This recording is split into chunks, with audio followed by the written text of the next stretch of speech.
Self-oppression, what am I to do but tear away when I'm boiling at the top?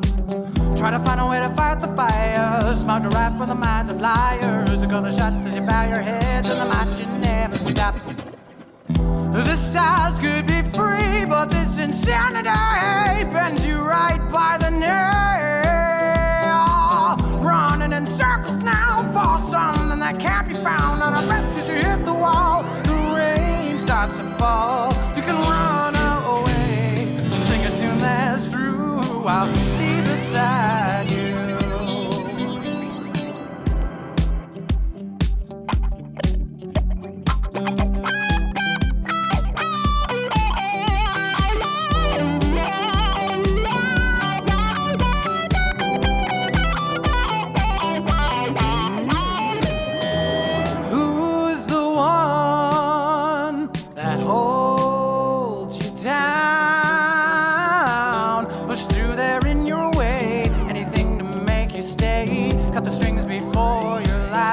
To decay from tears of blood, regrets of laughter. Turn around as your heart beat faster. Your hollow shape as the faith begins to drop. Shelter can find your thoughts of suicide. It's hanging down by the fray.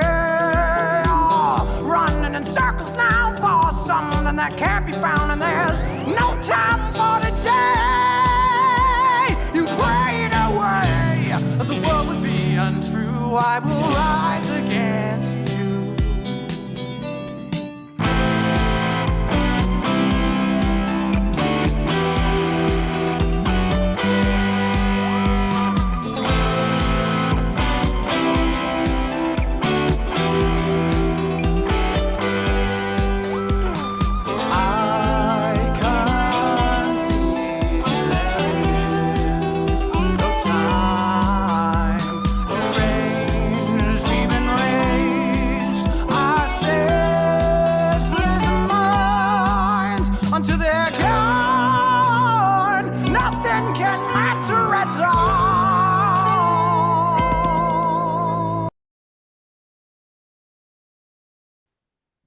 And don't you start. Excellent, everybody. Bada bing, bada boom. We are here. We are live. We have Aron Ra versus Perspective Philosophy. Is Christianity versus atheism? Which has the evidence? To start us off, Perspective Philosophy, the floor is all yours. Hello. Thank you for having us on. I've actually been anticipating this debate for about 2 days now. I've been planning it. So hopefully I can explicate a decent position here. So I do have a PowerPoint, which I'm going to share. So Christianity or atheism, which has more evidence? So in order to start this, I think that we need to explain what is evidence and why do we want it. So I take evidence to be the means in which we justify a proposition as true or false. I take truth to be accordance with reality. That means to be real. I take falsity to be discordance with reality, not real. A proposition is a statement capable of truth value. For example, it's raining outside. A belief is affirming a proposition to be true. For example, it is raining outside. It is not raining outside is true.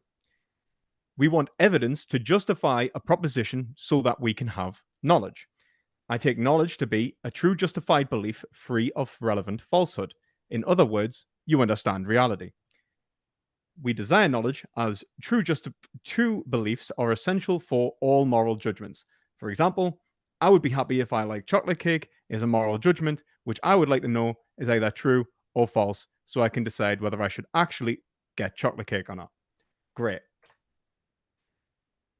So, what is evidence and how does it indicate truth value? Evidence is demonstrable justification of any given proposition's truth value. I take a justification to be the act of demonstrating the correspondence and coherence of propositional content with reality.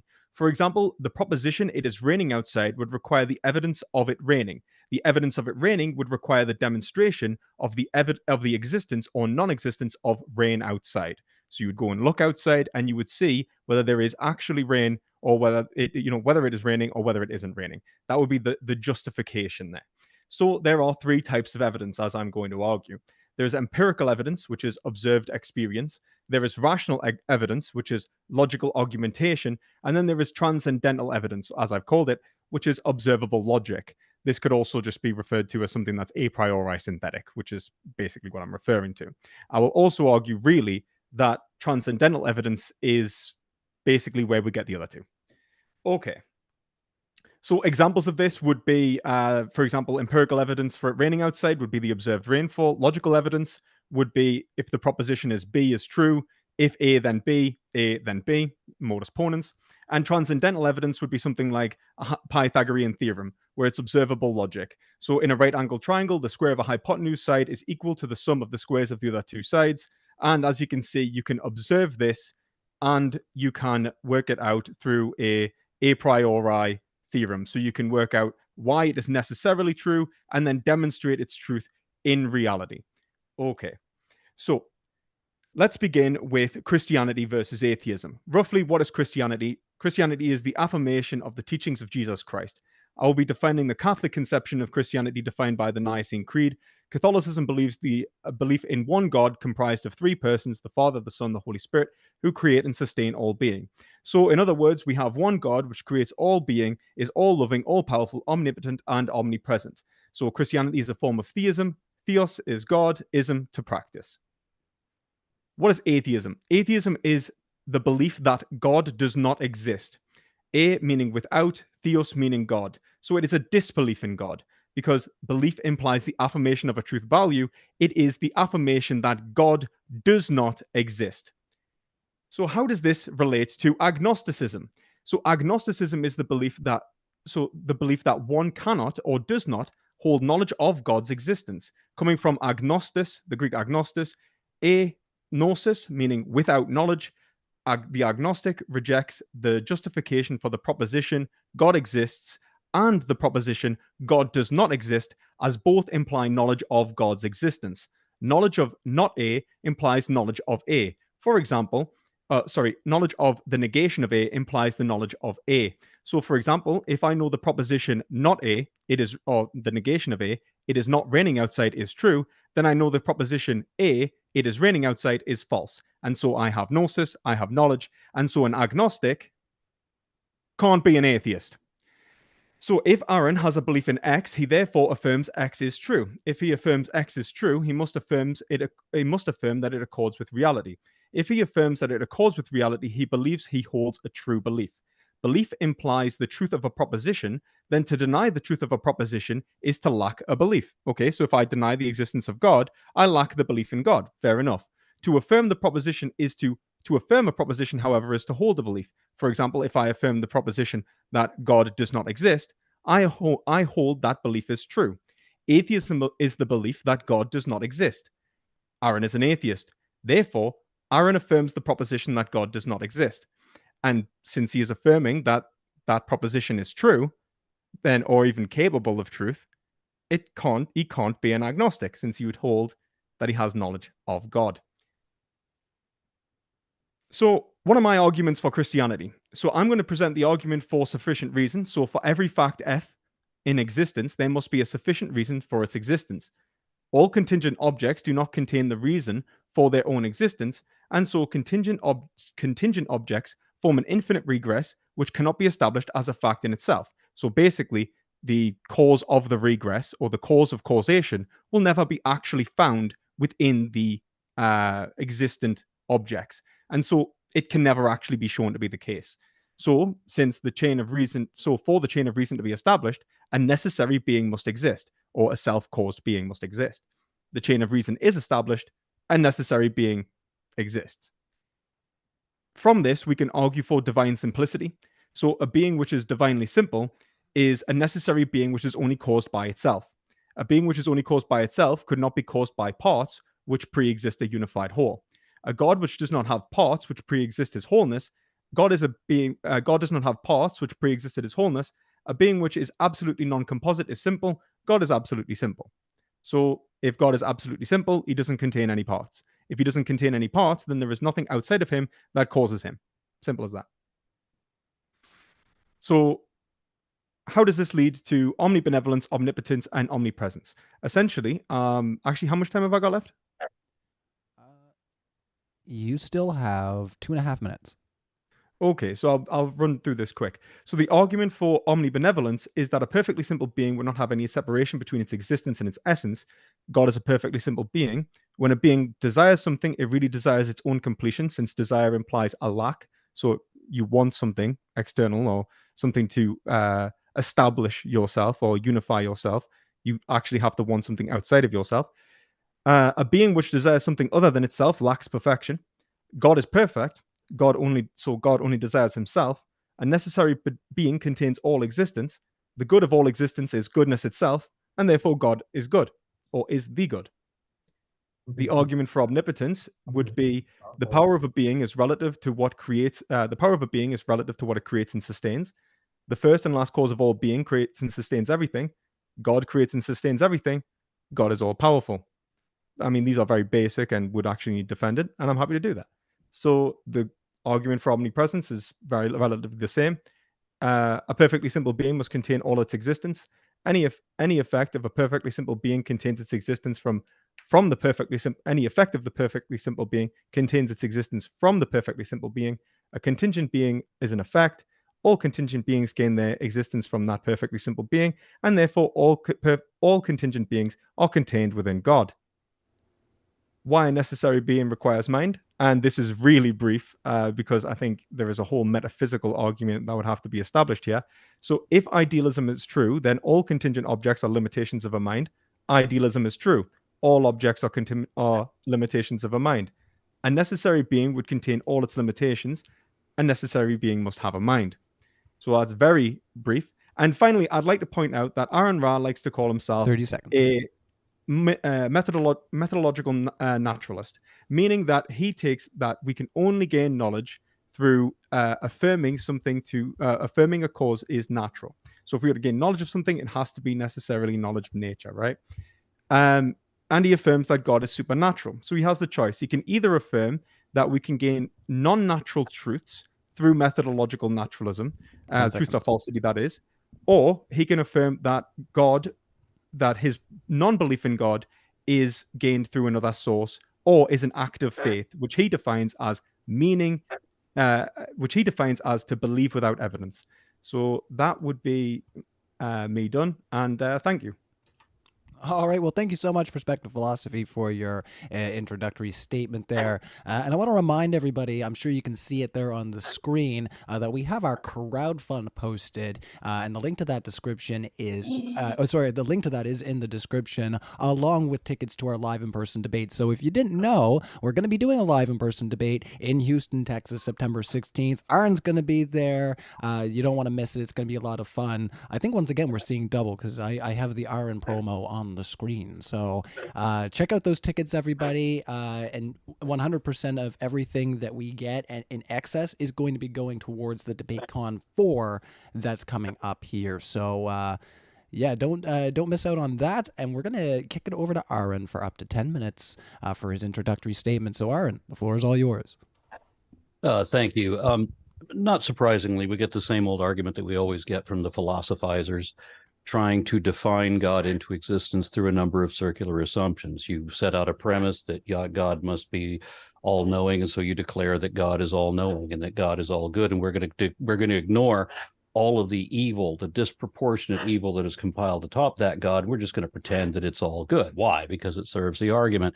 And we're going to say that we have transcendental evidence, which doesn't exist, and then we're going to claim that we have empirical evidence, which we've never listed, because there is none for this God. And then I would encourage all the philosophizers, if you're gonna discuss somebody's position, have an idea what it is first.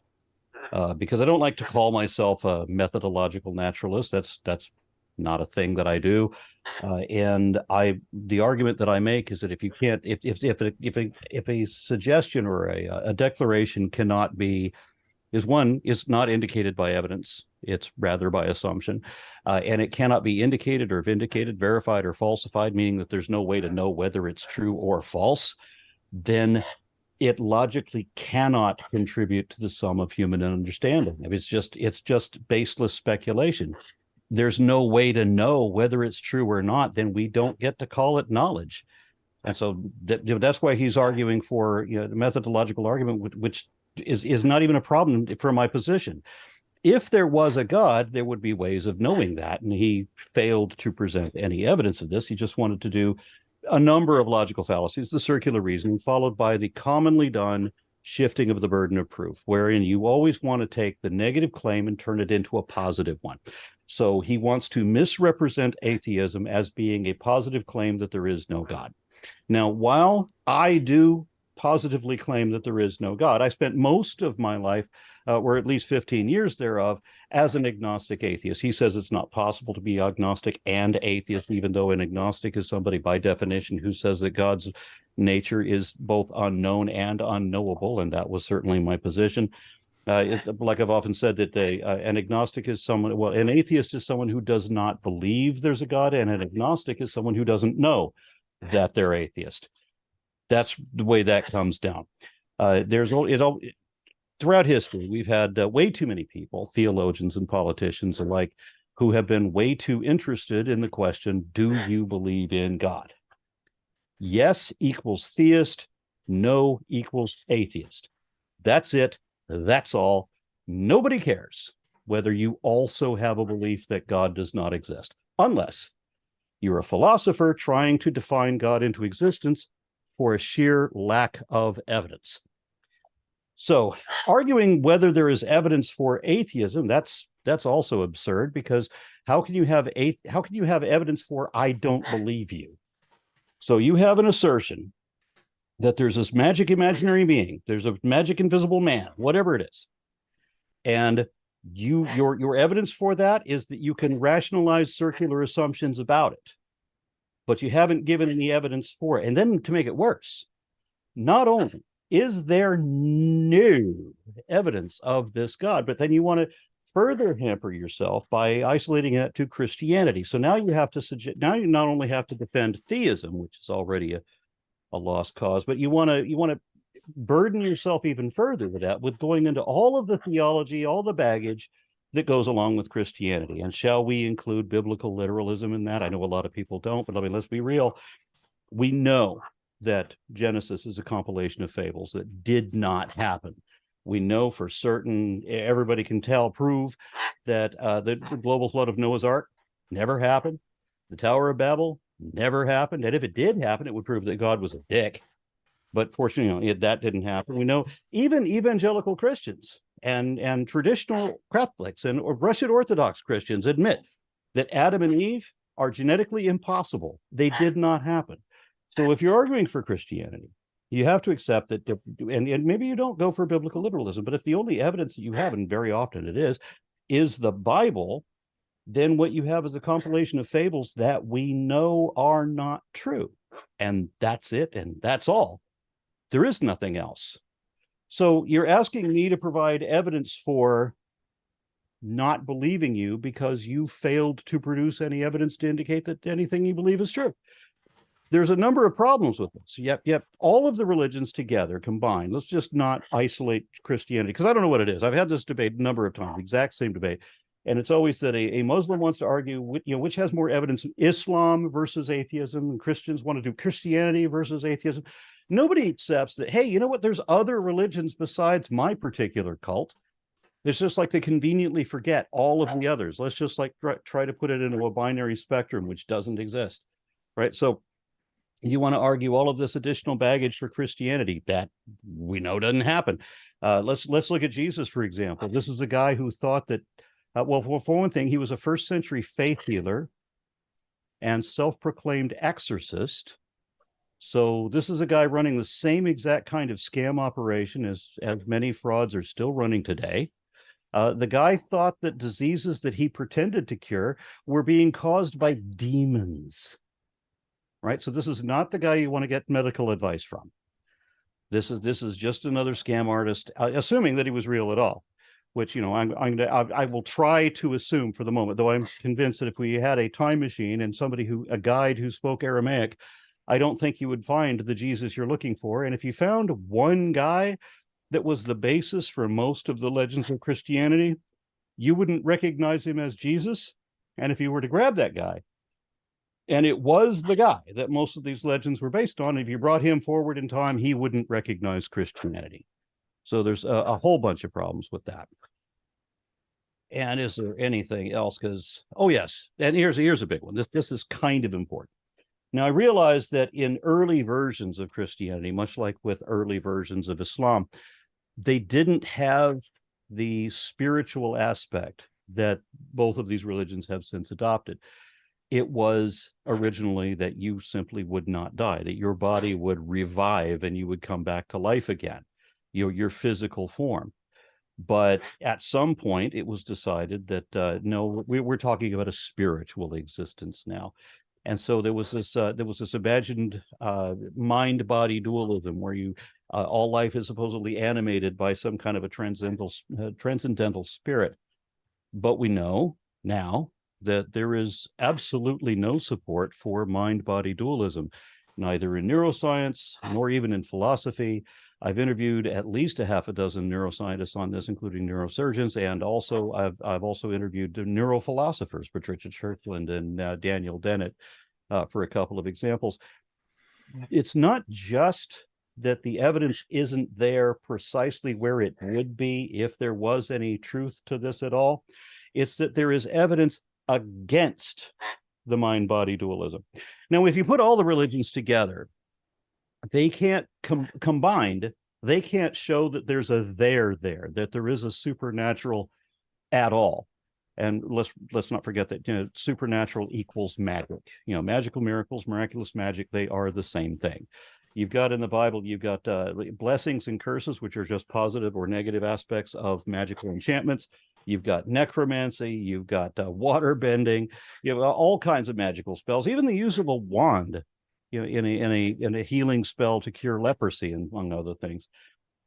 So we don't have any truth to the unsupported assertion, and atheism is just acknowledging that you haven't proved your assertion. Now, some of us will have learned enough to say it's not just that I don't have enough evidence to believe that there's a God. So when I'm a monastic atheist, we come to the point where we realize that no, this is not even possible. God is not even a possibility. Not just are all of the scriptures of every religion false, and the scriptures of Christianity particularly false. No justification for any of it. Rife with contradictions, atrocities, absurdities, and inconsistencies, and all of that. The idea behind this debate was that we were supposed to have evidence. Which was the evidence? So the evidence that I have, such as I've just listed, I've got evidence for evolution. I've got evidence for the formation of all of these other religions. I've got evidence for comparative mythology, where Christianity got some of these ideas, like, for example, the heaven and hell thing, where Judaism was based primarily on Zoroastrianism, but Christians also reached past Judaism for the notion of heaven and hell that they adopted from Zoroastrianism. We have a whole lot from comparative mythology and so on. We have understanding of evolution for cosmology, for a number of things. And the evidence that was presented for the God belief is that you believe the God belief because you believe it. And there was a claim of empirical evidence, but there was none ever listed. So there's not one actual fact that Christianity nor any other religion can propose, that can present, that is something that is verifiably true, that we can both show is actually true, and that supports your position. Nothing, whatever, at all, but atheism has all that. All right. Well, thank you so much, Aron. Can you shut up?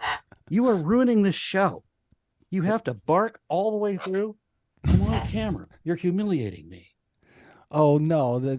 What did I say about showing a snake on camera? You can't show your snake, and now you're showing off your bird. Anyways, let's kick it open into an open discussion. Everybody, thank you so much for your opening statement, Aron. And I do want to remind everybody that our speakers are going to be linked in the description. So if you like what you're hearing from either of our guests tonight, you could check them out in the link below. Now, if you don't have time to be in Texas for the conference that's happening here in 14 days, and you don't have the time to give to the crowd fund, you don't have the money, have you ever looked at the like button and thought, it's trying to take me home? I think that's what's happening to me right now, but as a married man, I can't do it. So why don't you smash it for me instead? I'd appreciate it. Let's kick into open discussion, everybody. Oh, as Aron Ra stands up to remove, I think, the bird. Excellent. Well, we will continue into the open discussion. I'll kick it over to perspective philosophy once Aron gets back. That's fine. Yeah. But yeah, let this be a lesson to everybody. If you take your bird out on stream, it could get a little tough sometimes, right? The bird's not the problem. The dog is a problem now. It's no problem. It's created an area for us to have fun. So let's kick into open discussion. Over to you, perspective, to kick us off. Yeah, so just as a quick response, so I'm not asking you to provide evidence for not believing in what I believe. I'm asking for you to provide evidence for what you believe. I did. And you believe that a God doesn't exist, so I would like you to provide evidence for that. Yeah, I did. You didn't, but we'll get on I to did. that. I gave not only I gave not only the evidence for all of the scriptures that are wrong, and then also for comparative mythology, comparing all of these other religions and seeing how these different faiths have that's evolved. Evidence against specific religions, one being Christianity, but that hasn't got any relevance necessarily to whether atheism is true. For example, I could be a deist. If I may be allowed to continue, Oh. I did give you the evidence from comparative mythology to see where all of these myths came from. I've had the good fortune of talking to a number of biblical scholars and theologians from around the world. I've taken courses on comparative, the histories of comparative world religions and so forth, to see how these myths have developed, to understand where they have the concept of a soul come from. All of that. I've seen the fraudulence and fallacies and frauds of all these religious beliefs, all of which count as facts in evidence against the claim that there is a God. You're without right. There being any evidence for a God. No, you see, that's it. You're right there in saying it's against the claim or specific claims of evidence of, and let's be frank, a specific interpretation of religious scripture. So that would doesn't have to be specific interpretation, right? We'll let him. I don't just aim at Christianity. I've got arguments against Christianity, but if I just look at the fact that there's no support at all, there's no support for the soul. There's no support there is no God. All right, just 1 second, guys. Nobody can hear us right now just because we're talking over each other. So what we're going to do is we'll kick it into a cross-examination period, because it seems like we need to clear up some mud as far as what the others are thinking about the other's position. So what I'm going to do is I'm going to hand it over to Perspective Philosophy. 15 seconds to ask Aron a question, and then up to a minute to answer. So we'll kick it over to you, Perspective.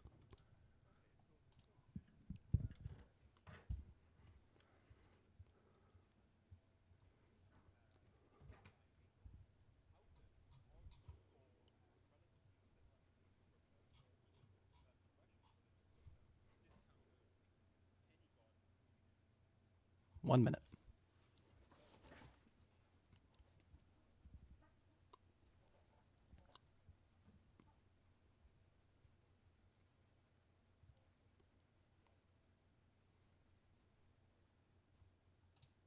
To say something is true does not mean that it is true. It also does not mean that I have to prove it false. It means that the burden of proof is still on you to show the truth of your claim. And if you can't, then we go back to Hitchens' razor, where what is asserted without evidence may be dismissed without evidence. But as I said, it's not just that you don't have any evidence for God, for the supernatural, for anything, for Christianity in particular. It's not just that you lack all of these things. It's that I have evidence against a lot of these specific claims. and especially against, scripture and various interpretations of the supernatural. You have to be able to show some substance. So I have facts and evidence against supernatural claims, and you have nothing to support supernatural claims. All right. What I'm going to do is I'm going to let PP repeat his question just because I did have it on mute just when you started to answer it. So I'm going to let you tell our audience what your question was and then let you ask another question. So go ahead. Okay, so yeah, quickly, my question was, how does the what was it? It was, how does the presence of conflicting mythos and the development and progression of various mythos undermine the concept of a god simpliciter, or in general, for example, a deistic god? How does any of this mythos, or perhaps contradictions in this mythos or relations to it, have any relevance to the non-existence of God simpliciter, which atheism would have to provide? All right, 15 seconds to ask that next question. Okay, well, atheism doesn't have to provide. You've already that, answered it. I'll be You've happy already to do answered. so anyway. Yeah. You've already tried to answer. Okay. I said I'd be happy to answer it. I don't have to answer, but I can, and I already have, but I will repeat or paraphrase if you like. I'm okay. So the fact that we're not really talking about polytheism, the fact that we're not talking about henotheism, we're not talking about multiple different gods that exist in different parts of the world, and that all may be deceptive. We're talking about a concept of a God that is one God that is supposed to be truthful. Now, it's given many different versions in all these different religions, and they're all violently conflicting with each other. And as I noted when I was 8 years old, I pointed out, have you noticed that the Jews and the Christians and the Muslims are all based on the same God, and yet they've been at war with each other each since their inception, which implies a fundamental communication error. And they're all claiming absolute truth, even when they all differ from each other, to the point that you have got thousands of different denominations within each religion, so that it becomes absurd, especially with the way that we'll kill each other over any slight discrepancy. And there's no way to show any truth of it. That's it. And that's why it all comes down to authoritarian dictates. It's what some guy tells you to believe. You have to believe exactly what he said because he said so, and not for any other reason. Without question, reservation, or reason, you believe what you're told because the authority told you to. And if you deviate from that, well, then heresy, blasphemy, and apostasy are all capital crimes where at different points of history, you could be murdered because you didn't believe what you were told to believe exactly the way you were told to believe it. And all of this are facts and evidence against the truth of the God claim. God does not ever intercede. He doesn't do anything. Right, 10 seconds. It's always people trying to represent God whenever. Have you ever noticed that God can create planets and viruses and everything that humans can't make, but he can't make anything humans can make? He can't make a box or a boat or a book or a building because he needs us to do his work for him because it's a scam. I don't want to cut you off there, Aron. Just we're doing cross-examination, so I don't want to cut you off right in the middle of a good thought, but we're going to give 15 seconds over to PP to ask another question, and then we'll give you up to a minute to answer the question. And we're going to do that. I think we'll do up to 5 questions here, so let's make them good ones. Okay, right. So you didn't answer that question, but that's fine. Look, okay, you did. Okay. Directly. No, just 1 second there. I don't want to place anybody on mute. Just let him ask his question. Okay. There. So, well, don't have him tell me that I didn't answer when I did. I did directly answer the question. Right. Okay. So you say that you can prove that God doesn't exist, or that any God doesn't exist, given that you are an atheist, which means without God. I never said any such thing. So you don't believe that you can. So do you believe that? No, I never said any such thing. I'm tired of you misrepresenting my. Why do Christians or theists in general always misrepresent the atheist position? Do you believe that every religious argument? Have you noticed it's just based on another false assumption? Just 1 second there, Aron. We gotta let him ask his question. Do you believe that God, in any form, doesn't exist? All right, we got to unmute you there, Aron.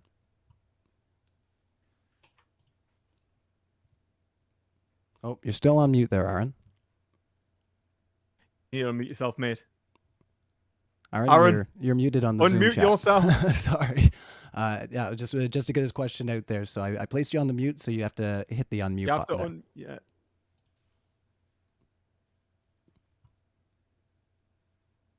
Oh, there we go. You're back. Excellent. Okay. When did you mute me? Was it at the end of the answer? Or do I It have was to at say the the whole thing again? start. It was Right. the whole thing. Right when he was asking the question, just at the very second that I said, I'm just placing you on Oh, mute that's for a why he second. says I didn't answer, because he asked the question and you hit mute when I answered. Okay, No. that's what's going on. Okay. No. And his question was that he misrepresented me again, because every religious argument is always a false assertion. It's always a false assumption. It's never based on actual factual data. It's always a misperception some way. So he says that I think that I can prove God, despite the fact that I've said that it is logically impossible to prove something like a God, because a God has, if it were true, that it would have infinite magic powers to keep itself hidden.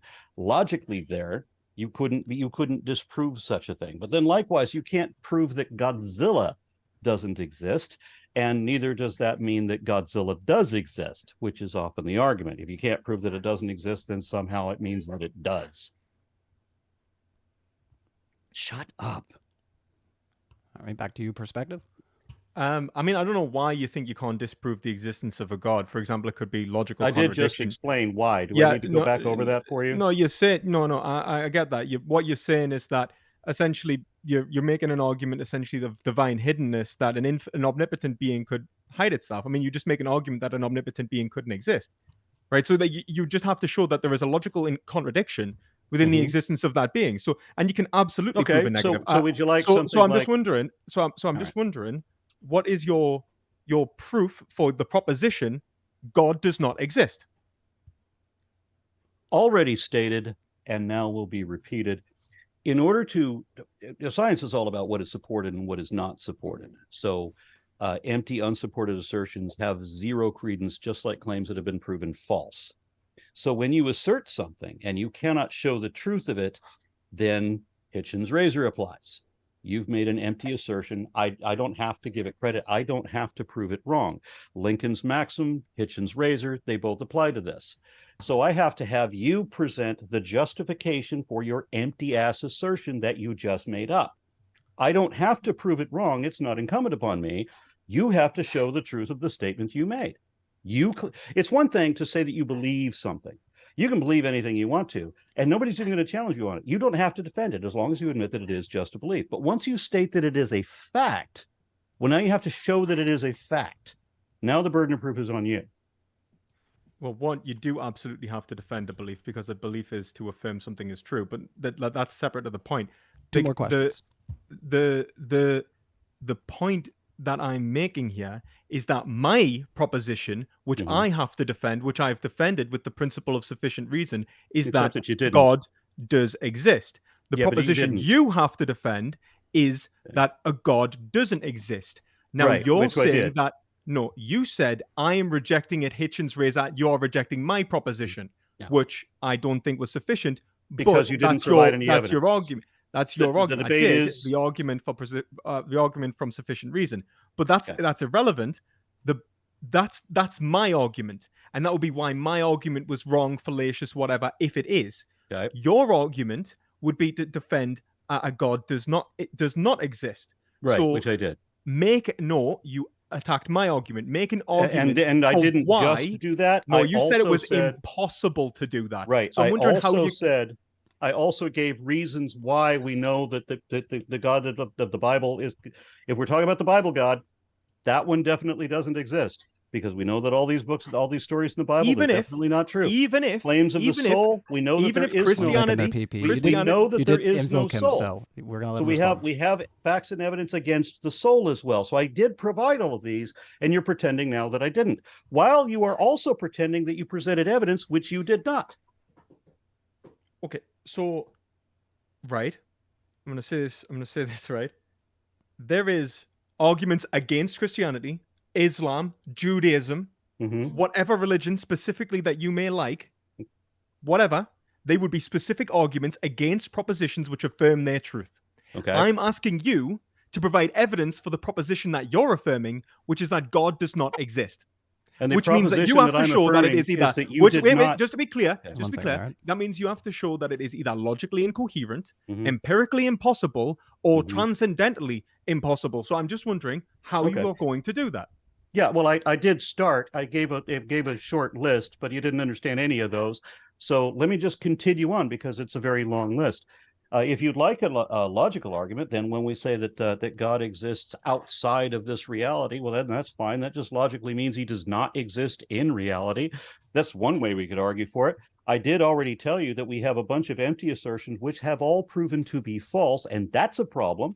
When you're claiming for evidence and you don't actually have a single fact in evidence, that's a problem, especially when you want to argue, is there more facts in evidence for Christianity than there is for not Christianity, right? So you haven't presented any, there's not one thing that we can both verify to be true and is also supportive of your position. But I did list a whole bunch of things that you ignored, that you denied, but I did list a whole bunch of things that are contradicting your claim. It's not just the lack of evidence for your position, it's the evidence against your position. There were any trial that we make on psychic phenomenon, anything we do about exorcists or NDEs, even those things collapse, even, and faith healers and all of that, everything comes up butt kiss. That's it. And then we have the claims of Scripture, for example, all of which have been proven to be wrong. All of it fails. We have lots of facts and evidence against your various claims. Where did you ever come up with any, give me a fact in evidence supporting your position? Okay, so you did actually mention one thing there, which I can say is an argument, at least against a conception of God, which is God could not exist outside of reality. So I'm assuming that's because you're saying reality is existence. So you're saying God, it would form a contradiction. God can't exist outside of existence. But that wouldn't resolve whether God is existence, so like a pantheistic view, or a panentheistic view, which I would actually assert, or whether God exists within existence itself. Maybe God is nature. The problem you have is so that you've encumbered you would yourself still have with... the same. You would still have the same problem. Okay, well, actually, you still have the same Also, problem. I'd like yourself... to quickly say that when we consider proving a negative, it's not enough to give arguments against the evidence for the positive. So, Right. for example, That's if why I I was to didn't say limit myself to it's that. so for example, if I was to say it's raining outside, and you were to say, actually, Lewis, the way in which you've said it's raining outside is wrong because you've relied upon, let's say, a reflection in a window, or you've relied upon a video camera footage, or whatever, and you show the issues with the way I'm collecting data. You show why my evidence might not be correct. It doesn't prove that it's not raining outside. It proves that what it would do is call into question my evidence for my proposition, but that wouldn't prove the negative proposition. I'm asking you to prove the negative proposition. Right. So Well, what apparently... proof do you have for the non-existence of God? Well, I didn't realize that we were proving anything. I thought that the debate, if you look at the bottom of the screen, it says, which has more evidence, right? So I'm listing all these facts and evidence. And notice you've come up with zero. I come up with a long list, you still have nothing. You still have donut, babe. So while you are telling me to prove things, that debate wasn't that I was supposed to prove there was no God. It was which has more evidence, my long ass list of facts and evidence, or your zip, your whiteboard that is still blank. Now, why don't you give me fact one in support of Christianity? All right, and we'll call that your first question there of cross-examination. Yeah, so, we'll kick it over to PP. Yeah, that's absolutely fine. Thank you. So I have given argument. You've given arguments, not evidence. Why is it the religious believers do not understand that arguments are not evidence? Why can't you figure that out? Give me a fact, a thing we can both show to be true that is positively indicative of and or exclusively concordant with your position over any other. Give me that. Up to 1 minute to answer that. Evidence can be transcendental, meaning it can be observable necessity, so you can actually show something to be logically necessarily the case in reality. You did not do. You did. So that would be like the Pythagorean theorem. But you rejected transcendental evidence before. But the argument I gave is what's called the argument from sufficient reason, so that for every fact that exists, No, I did provide the argument. You did the question begging so fallacy, I'm supposed to answer. Religion. I'm pretty sure you asked me a question and I'm supposed to answer it. Okay. So for every fact in existence, there must be a sufficient reason for its existence. For every being which exists, every contingent being do not contain the reason for their own existence. So contingent reasons form an infinite regress, which cannot be as established as a fact in itself, since the cause of that fact is outside of the chain of reasons. So there must be a necessary being, which is self-caused. The chain of reasons. The circular reasoning fallacy. It's not You circular have reasoning. the circular argument routing back to the assumed conclusion. You're trying How to is it define assumed your God into that existence. literally argues from the point of necessity that it's basically Right, because there's no necessity for God. But God is not necessary. That's God is demonstrating imaginary. His necessity. But that's actually there is no. demonstrating his necessity. Where is there a 1 second there. necessity for God? I've just explained how that's a you necessary being must didn't. exist. Or No, I've you just didn't. explained. You just did a circular argument that I've heard 1,000 times that does not. If you've heard it qualify 1,000 as times, you should perspective. You did a lot. You did the logical fallacy called question begging, which is ubiquitous in all religions, not just Christianity. And it's embarrassing that they all have this thing where they're going to assume that there's a God because there's a God, because they believe there's a God, because there must be a God, so there needs to be a God. So you assume that there's a God, but there's no necessity for that. There isn't. Where is there a necessity for a God? Must there be a first cause? What first cause? So for example, must there be a first reason which explains everything? Or explains or begins the chain of reasons, which can then explain the next thing, which can explain the next thing, which can explain the next thing. If you were to trace it back. So if I was to look at this, let's say this can of Coke, I could give a reason for its existence. Do you believe that there would be a reason that every being which exists has a reason for its existence? Depends on what you mean by a reason. If it's predetermined purpose, then no. Not cause and predetermined. effect. Cause and effect, fine. Yes, cause and effect will be fine. Okay, so we're going cosmological argument. So are we talking about a Big Bang, Big Crunch situation, or something like reversing polarity of physics, or some other kind of oscillation? You can go any physical route I've talked to a number of cosmologists about this. I don't know why it always comes back to the basis of the universe, because it's completely irrelevant. But the universe is eternal. It was never created. So there is no need for a first cause argument. And if there was, as I've argued many times, everything that was ever attributed to the supernatural has always turned out to be not magic, not supernatural. It was once thought that comets were omens, that volcanoes were gods, tornadoes were gods, all these different things were gods, that epilepsy was demonic possession and all of that. And every time we were not satisfied with those stupid bullshit lies, every time we strive to find the real answer, it turned out to be a revelation of whole new fields of study previously unimagined and vastly more complex than the simplistic notions that we came up in our superstitious primitive state. Likewise, if we were to ever find an explanation for a beginning, if there was a beginning, or an eternity, if there was an eternity, whatever it is for the universe, it will again be a field of study that is vastly more complex than any notion of God, and would render our current beliefs in God to be just as silly as every other study has already rendered God to be. I mean, I'm happy to accept that our beliefs in God are our knowledge of God versus, for example, God's knowledge of himself would be absolutely, so if a perfect mind knows itself, it would have absolute knowledge of everything. So our knowledge of God would be absolutely terrible. So obviously a field which studied, a field which studied the mind of God in this respect would be, it would be far superior, but it would dwarf everything we had if it was genuinely gaining greater truth claims. Fair enough. But that doesn't explain, for one, the eternality of the universe is something that you'd have to establish. I mean, that's fine. I mean, it actually does seem that everything, the eternality of time as a four-dimensional block, sure, but that, I mean, only in respect to the actual existence of the universe. The problem is that all of these laws, as we perceive them, seem to come into existence at the point of the Big Bang.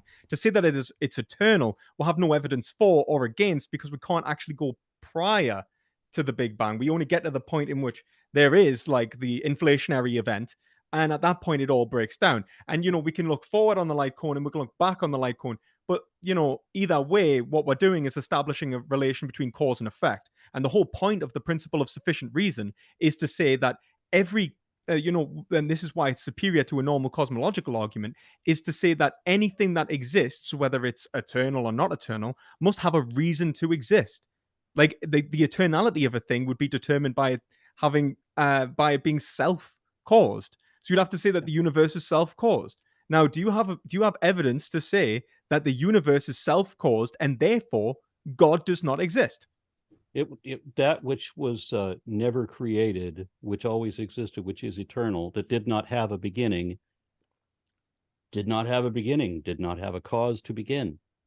So we know the first law of thermodynamics, that matter and energy cannot be created or destroyed. And we know that in every model of cosmogony in which there is a singularity, that singularity is itself eternal.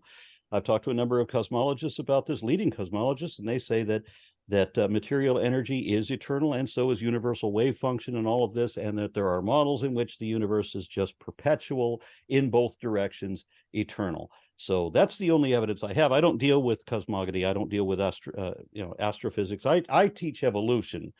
That's what I study. I don't actually care how or whether the universe had a beginning, because no matter what that answer is, it doesn't change the fact that we are evolving apes, and that all the scriptures of every religion, including Christianity, are man-made mythology with no truth in them. Not even the existence of God would change either of these facts. If God existed, Christianity would still be a false religion. Right, fair enough. But atheism would be false. And so Christianity at least provides an evidence. Atheism is not the positive claim that you misrepresented it to be. Yes, it is. No, it isn't. Yes, it is. And it's not misrepresentation. Yes equals theist, no equals atheist. That's it. That's all.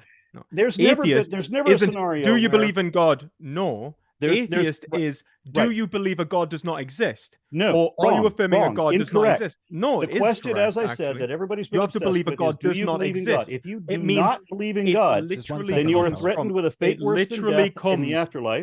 All right, you guys are muted again, both of you on the stream. So back over to Aron. We'll let Aron wrap up, and then back to you people. Atheism ending in an M was defined in the 1600s and again in the 1700s by Baron Dolbrock and Matthias Knudsen, both of whom described that atheism is a lack of belief in God, and then they both made up different words for people who also hold a belief that God does not exist.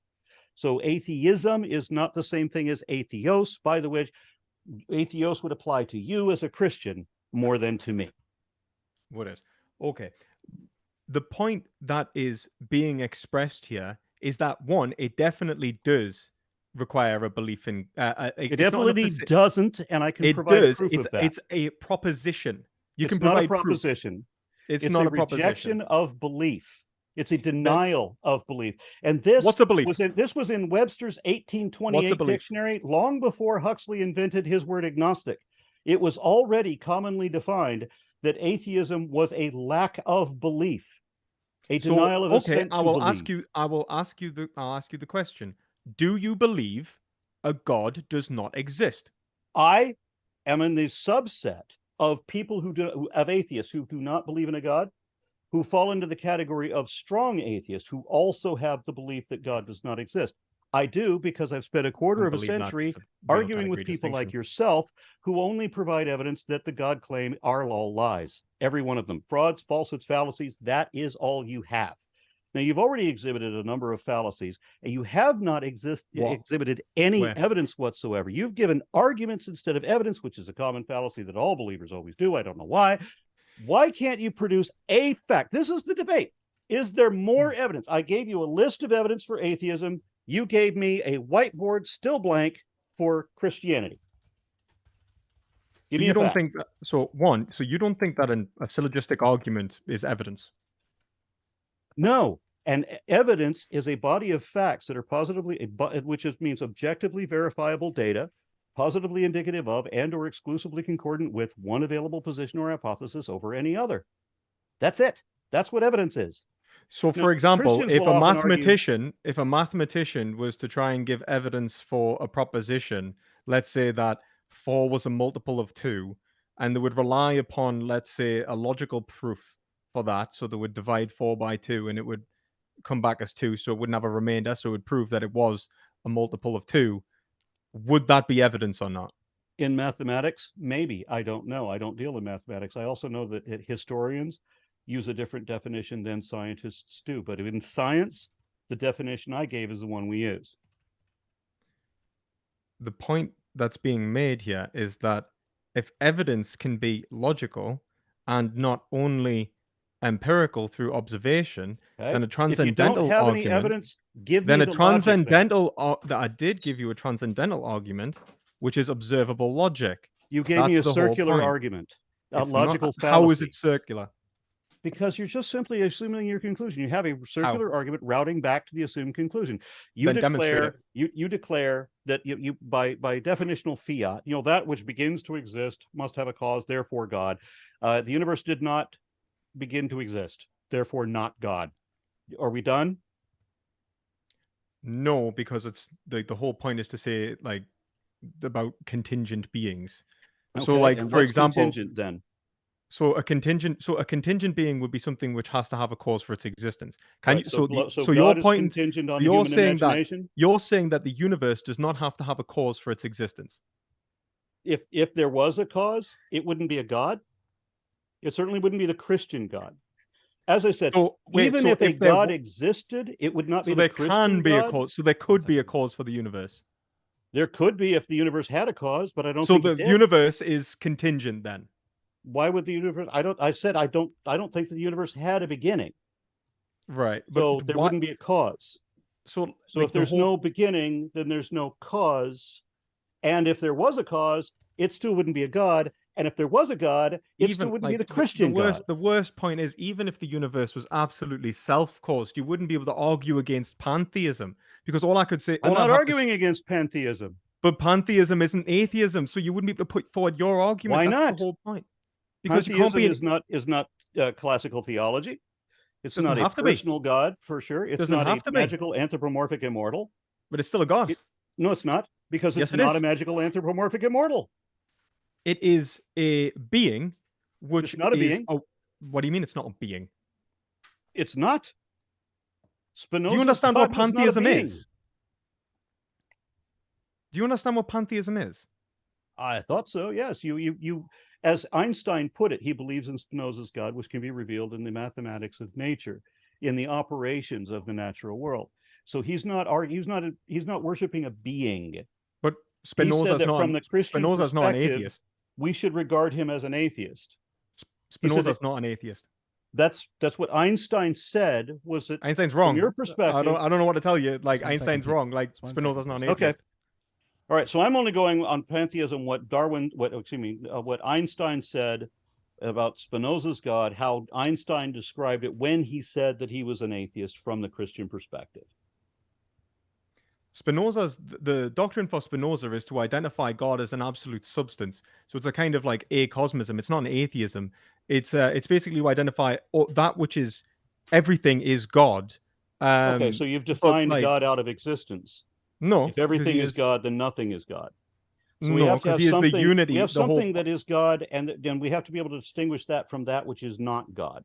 I'm not a pantheist, but I'm Okay. saying if you were to adopt a pantheistic position, it would still be a God, which means it wouldn't be atheism. Which means you would, because it would be evidence Okay. against you, and it would. the only and it would- pantheist I know of is, apart from Spinoza himself, is Einstein. Einstein's description contradicts what you just said.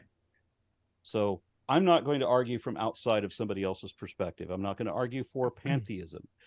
You're supposed to present evidence for Christianity. I've I presented evidence for atheism, which is a What? ridiculous notion, because I shouldn't have to. The atheism You is should. the I don't believe you. Atheism is the statement that you have failed to justify your argument, and I maintain that you have still failed to justify your argument. So you should, in the position of producing evidence for Christianity, you should not be arguing for Spinoza's God, because that's not Christianity. And if Spinoza's God existed, that would still justify my atheism, because it's not a God. It's not a magical anthropomorphic immortal. So defend Christianity. Give me evidence, something we can both show to be true, that is indicative of your position. What? Like the one Spinoza's God is still God, like that. Like it's just a different way of conceiving of God. Okay, so it's a But God two- that isn't a two- God. All right, we just No, it is- redefined- it is a so God. Everything 1 is second there, God. Aaron. That's, We'll let- that's what you said a moment ago. Everything is God, so there's no way Like to it's- distinguish. I So mean, I'm pantheism. God. I'm Pantheism. God. We would all This be is parts God. of a unit. No, because like yes, but only because Spinoza is arguing from the point of divine simplicity, which I referenced earlier, which inspired Leibniz, which is that everything can be boiled down to an existence which is absolutely one with itself as a single united being. So that's Well, why it's an absolute substance. So you're you wouldn't still be God supposed to in be arguing himself. for You Christianity. would be an aspect or a part or a limited condition, a contingent being within God. So you wouldn't be God, but God would contain you. He would be the set Okay. which contains So all we of the don't have sets. a definition of That's God, which is no, but part of my that's problem. you're you're not understanding Spinoza, but that's fine. I was just Okay. explaining But Spinoza. you're arguing now for deism, for pantheism, whatever, but you're not arguing for I'm just saying Christianity. no. I'm arguing that you didn't provide evidence for your position. You've only provided evidence my against position, mine. atheism, that the Yes. claims that theists make are unjustified. I did not provide it. Yes, I did. In fact, I presented quite a lot. That all of your various scriptures contradict each other. They've all been proven to be false. That there's no evidence of the supernatural, despite all these different claims. That faith healers fail. That exorcisms fail. All these different practices of the different claims of belief for different religions all fail. That specifically Christian beliefs or claims fail. That the logical arguments if we want to go past the evidence, you want to go to logical arguments. Well, then you want to say that God is infinitely good while he also created a hell so he can punish people indefinitely, mercilessly, absolute cruelty and infinite mercy, supposedly another logical contradiction, because he loves us, but he's going to judge us not for whether we're good or bad, but over whether we believe impossible claims from questionable sources on insufficient evidence. Yeah, I presented lots of facts for atheism being the position that theism has failed to make its claim. That's what atheism is. No, it's not. But yes, it is. I'm on the board of directors for American Atheists. I probably know what my position is a little bit better than you. I'm going to guess that I know my position a little bit better than you. You should resign. Okay, but okay. Let's try to get back to the Christianity as the theism versus atheist argument. So, if we can get into some of the talk about scripture or, the tenets of Christianity as it pertains to evidence. For whatever reason, you have to believe in order to be saved. So God, the Christian God, created this hell for people to go. The problem of evil. Are you wanting to go down the problem of evil? Because that's a specific argument. I'm happy to engage in the problem of evil. Wherever you'd like to go, since you won't provide evidence for Christianity. I mean, that was the argument from sufficient. The argument of sufficient reason. The only argument you gave me was that it could bottom out with an absolutely necessary being, which was the universe itself. Well, that wasn't the only argument I gave. I gave that there is no truth to yours or any other religion. Nothing any religion can show that there are any. You didn't show that. You didn't show that it's logically impossible, empirically impossible. You just asserted it. You just asserted it. You didn't show it. You just said it. Okay.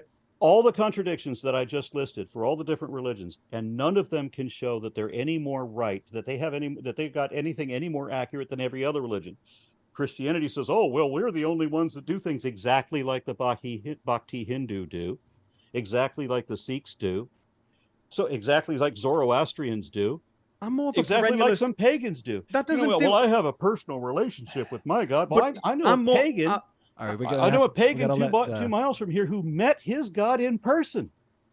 That's really great. She's the Egyptian cat-headed goddess Bast. She appeared in his house, physically manifest. How are you going to argue with that? They probably need antipsychotics, but I would agree with you about all the Christians and their experiences too. There are people that there are Christians that also need antipsychotics. But the way that I'm approaching this is purely logical necessity in terms of the argument you from haven't sufficient presented reason. Any. You gave the circular argument. We did get to the cosmological argument. The only necessity is that you need there to be an argument because you need there to be a God because you require a reason for its existence? Does everything require do all facts require a reason for their existence? No. If it's never been created, it was never caused. If it was never, if it never had an origin, then it didn't need an origin story. It would have. It would be self. It would have. It would contain. And then it wouldn't be contingent. But God is contingent that would be necessary. On human imagination. That would be a necessary Man made God in his own image. But that would be a necessary being, right? Now, we are the necessary being for God. if you can argue that there is a necessary being which Which is you can't. not God, and explain why it's not God, and why it wouldn't fit the definition of a God. Okay, what is the definition of a Just God? one second then? there, Aaron. We'll let PP finish up his thought. Or argue that a God is necessarily impossible. That's where Okay, you need how do to we be. say whether something is possible or not? So you Because we can't say that anything is possible because we know that there are many things that are not possible. It's not Mhm. possible that monkeys so will it would fly form out a of my ass. contradiction. The cow cannot jump over the moon, for example. Mhm. In order to say whether something is possible, there has to be a precedent or parallel or verified phenomenon indicating that such possibility exists. You don't even have that. No, I mean possibility is determined. Like there is two kinds. There's logical possibility in terms of whether something is coherent or contradictory. So you'd be like, Okay, is you it don't have itself that. or not itself, right? Like, Yeah, infinite and mercy then for the guy who created hell. and then Gotcha. in terms of empirical possibility, it's really just a sort of development upon logical possibility, which affirms one identity and then applies the laws of logic upon it. So you say it's something extrinsically as observable phenomenon, you give a definition, then you say is that definition coherent with the other normativity that exists in reality, Okay, so- whether it's so a you- coherence stance or a correspondence stance. That's All right. that. So how is God like a contradiction or incoherent? Why is he impossible? Like, give me the evidence for your I did just do that. not against in your no. failure to produce a precedent or parallel or It's not verified an phenomenon evidence indicate or that such a atheism. That's possibility an exists. evidence. So No, because let's take a look at your position Let's as let a him Christian. respond there, Let's just make sure Sorry. I understand you. So you've just discarded all of Scripture, right? So like at least the Old Testament, right? You've forsaken Adam and Eve, the Tower of Babel, the Exodus, I'm Noah's not blood, all discarding that. scripture. It's just irrelevant for this debate. That's So biblical. have you Just one have you second there, decided that perspective. these things are not true, right? We don't have to defend this Scripture because all of it's false. No, the point is We know that Adam and Eve are genetically impossible. Do you accept that? One, I'm a Catholic, and we don't take like almost the Catholic Church does not take Genesis to be literal, right? Nobody, Okay. in, like I've never I- met any Catholic that takes it literally. I met a Catholic when I asked her what if there was any moment in history that she could change with a time machine, what would she do? The moment that she wanted to change out of all history, a Catholic girl told me that she wanted to change when Eve fucked the serpent. Right. I mean, you get dumb Catholics, man. What can I say? Like, well, very good, very good. But I need to establish just because you're Catholic doesn't mean you accept evolution, doesn't mean that you're a creationist. There are both out there, which is why I'm asking evolution. you. I accept evolution. Okay. I accept physics as it's presented by the experts. Okay, so you accept that Adam and Eve is just fable, not even a kernel of truth to that. Like, well, I think that the truth would be spiritual. That's the whole point. So it's not necessarily a What does historical that truth. mean? So spiritual would be like indicating an aspect of existence, either like it could be a moral truth, it could be a metaphysical Okay, so truth. you take take the Adam and Eve or the Genesis fable as or what is it, the Garden of Eden fable as metaphorical. Yes, well, allegorical, I think that it reveals something real about us. It reveals something real about reality. So, for example, the relationship between God and the world, for example, it shows that for example, God made the world and it was good. That there is that the goodness of the world is directly related to a being which precedes it. That its existence is necessarily tied up into the being which is good, which is why it's reflected. So, if God is good, then it is good. Okay, so you say God made the world. So we have a number of scientific theories that would work in the absence of God for various things. I mean, like planetary accretion theory and different aspects of abiogenesis, a whole bunch of different studies that make up that. The theory of evolution, for example. I mean, that doesn't go against like a spiritual reflection. I didn't say that it did. No, but I mean, you're saying if God made the world, like God, I said the mechanism itself could be divinely directed. Let's let him clarify there. I said that these processes operate with or without God. Well, one, I don't believe that you could establish mechanism without a God. Well, then how would you establish mechanism with a God? So I would say that a mechanism requires essentially a logical relation between identities, and that what you're looking at is essentially a necessary identity relation between two existent beings, right? So covalent bonds require an intelligence to devise those that couldn't just happen. the way that things, because when we talk about something happening, I would say that it relates to a movement, and that motion is directed towards an end. So I'd say that Okay, the way that you have to understand it is that the reason, like, an identity contains a relationship to itself, and it is moving because it is trying to obtain itself. Like, that's Okay. the whole point of like an instability in an identity. Otherwise, the identity would be perfectly stable, be unchanging. So like the otherwise, basically there would be no causal chain. Causation is essentially a logical chain relating events through time. That's all causation is. So So the trade of electrons in different covalent bonds, or diffusion of Boyle's gas law, gravity, these sorts of things, they all need a mind to keep all of them working, because they wouldn't work unless there was a reality God can't tinkering with be. them. Do you think that reality can be described without a mind?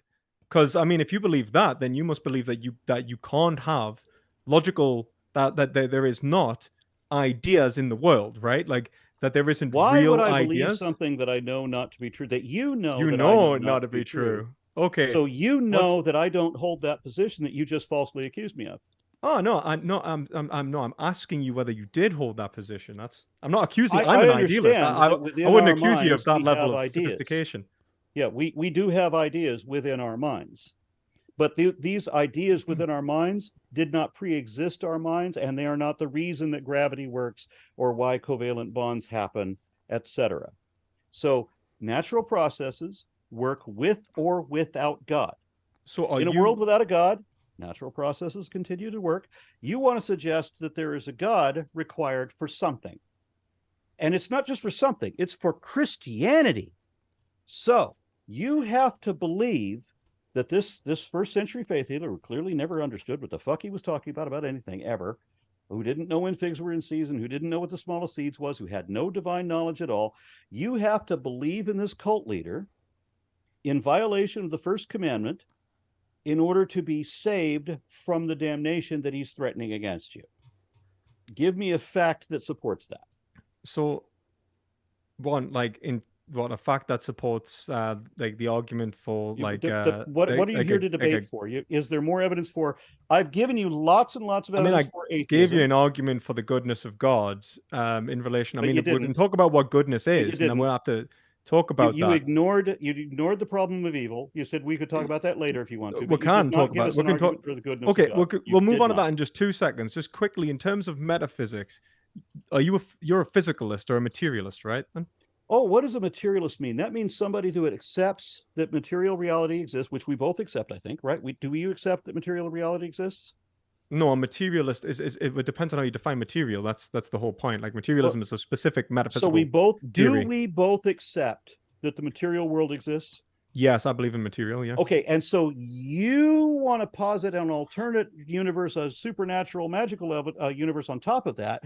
And if I don't make that same assumption that you do, then you shift the burden of proof to turn my lack of belief into a positive belief by accusing me of physicalism.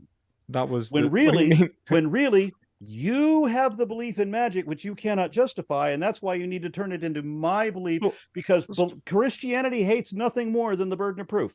So let me get this straight. Let me get this straight. You believe that all of those professors in universities, and by the way, there is a lot of them, who argue for materialism and physicalism, are in fact, it depends on what you mean by physicalism, because there's multiple definitions. Deluded or something, and they are being brainwashed that they're deluded by theists in order to defend something which does not need to be defended. If we're talking about philosophical naturalism or methodological naturalism, there's a difference. But when I get accused of naturalism, I'm accused of believing that naturalism is all there is. What is that? It's a shifting of the burden of proof. You believe in magic, I don't. So you don't want the burden of proof to show that there's evidence of magic. So you push the burden of proof onto me by making it into my belief in naturalism. I mean, the reason so that I become a materialist, when really you're the one with the belief in magic. You need to justify that.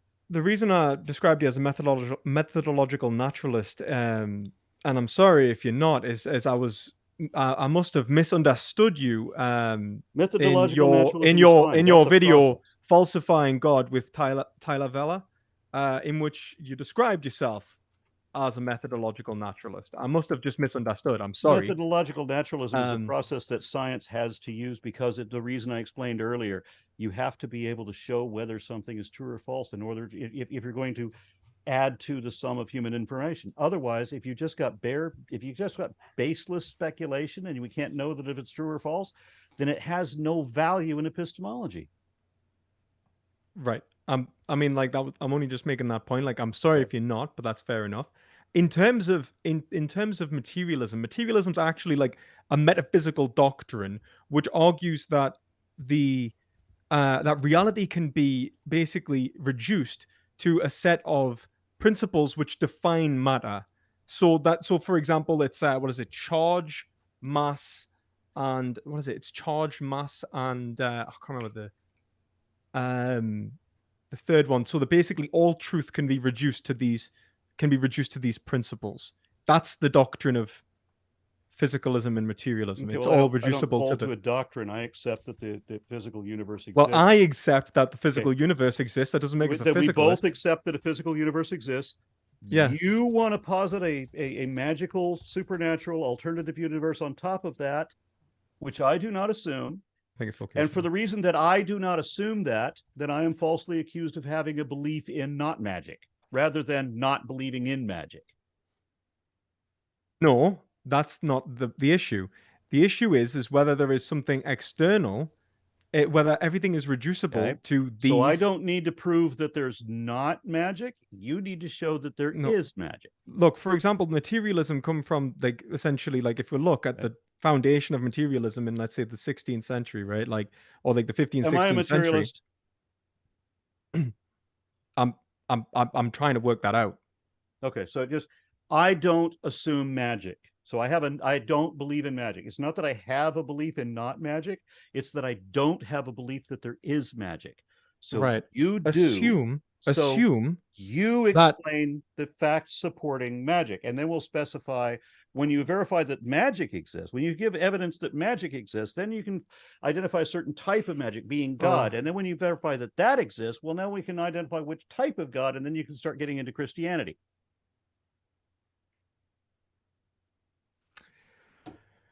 Okay. Here's a question that might lead you to the right direction. Do you believe numbers exist? On paper. So quantities exist. The concept of quantities exist. Right. So like, but there is let's talk about like mathematics, right? Is mathematics You're not real? ever going to get to supporting Christianity, are you? I've already defined arguments in relation to Christianity. I'm trying to work out whether you're right, but you never presented any evidence. Do you want to let's just move on to the problem of evil, because I don't even think you would understand materialism. I don't think it matters. I'll have to give you a fucking You're lecture. Never going to provide evidence of Christianity, are you? No, I'm happy to move on to the problem of evil. I mean, well, that's let's your move on to the right? problem of Christianity. Evidence for Christianity. I've already given the argument for sufficient. You gave an argument, not evidence, and you're not ever going to give. So I guess we're done. No, the whole point. He has no evidence for Christianity. I have evidence for atheism. The reasons I've already given twice, including the fact that we don't have souls, which is a big problem.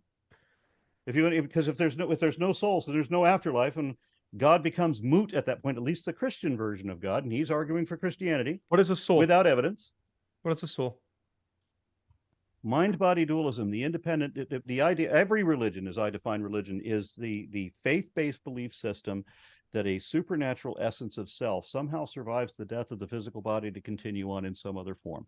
That could be in reincarnation. It doesn't have to be mind-body dualism. Like, I mean, Catholics believe that they'll be physically reincarnated. You get Hicks' theory of replication, which is what I deliberate brought up before, physical. When I said that the earliest versions of Christianity, you all thought that your bodies were going to be reanimated, which oddly enough is what in the Catholic Quran, Church still says that there'll be the physical. And the Quran still says that too. Muslims. So why are you saying that there is? Why are you saying that we're dualists? We're monists. So why are you saying we're dualists? We're monists. As I explained, like the Catholic Church is an indifferentist doctrine. As I explained earlier. Let's let PP explain what he was saying there. I think the original concept of Christianity. Christians thought that they were going to have reanimated bodies, but now the popular belief is that you have these supernatural invisible souls that are going to rise out of your physical body and ascend into a supernatural heaven. That's the common belief now. No, but it's there's not no the common support belief. for that. It's not necessarily the common belief. Look, actually, there's plenty of Christians who believe in physical resurrection. Actually, there's loads of them. All It right, depends then on where you tell sit me in what terms it of is the. that you let's let believe PP that talk you here think for a you can second. give evidence for. It depends on what you understand the soul to be, right? For example, the Christian understands the soul to be the final cause of the body, which means it's the uniting principle of Okay. the being, which means it is literally the principle which unites the organism through time. So it's not something separate from the existence of the organism. It's in fact embodied in the organism. The truth of the principle is the actual reality of that being. So like the idea that you would be that there is a dualism, there's actually for most Catholics is nonsense. Okay. It's absolute nonsense. In terms of, and that's what the largest Christian organization in the world, but you would consider us dualists, right? The Platonic notion that there is a spirit, for example, that's separate from the body, that's form of exaggerated realism. It was more popular in the Catholic Church actually around the time in the early church, when you're saying that when we used to make, in like the first century, then it became more like in terms of Augustine, it became a kind of more likely to be a dualism. And then you moved on to yes, to I an know, because I indifferentism. was raised as a This is- Mormon, and I was told many times as a child that I had to take care of my body because when it was buried, I couldn't be cremated or anything like that because on the end day, the judgment day, whatever, the same thing the Muslims believe, the Mormons believe that they were all going to come creeping out of their graves like undead zombies. You were And raised so as a Mormon. and I said, so if that's the case, if we can't be cremated because we have to have our bodies in order for them to come crawling out of the graves, then what happened to the people that were eaten by sharks? And so here's the problem: when people realize, there's this logical problem there. Well, now they come up with this spiritual aspect, and that's why the popular belief now is not that you're going to have a reanimated body. But that's just crazy, right? Like let's be frank. Like I'm sorry you were raised a Mormon. That's what it says in the Quran. Right? Like, that's what many Muslims teach.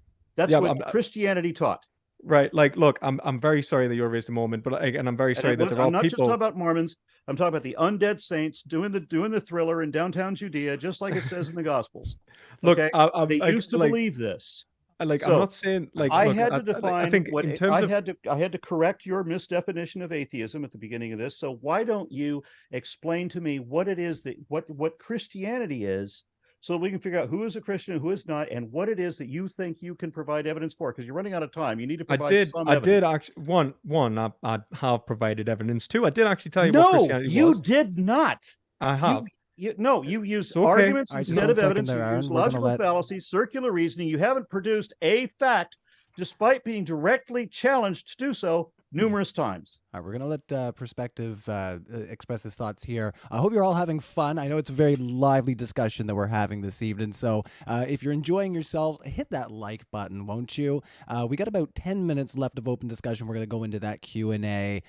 So let's keep it rolling. We're going to let Perspective respond to some of the stuff that Aron just brought up there.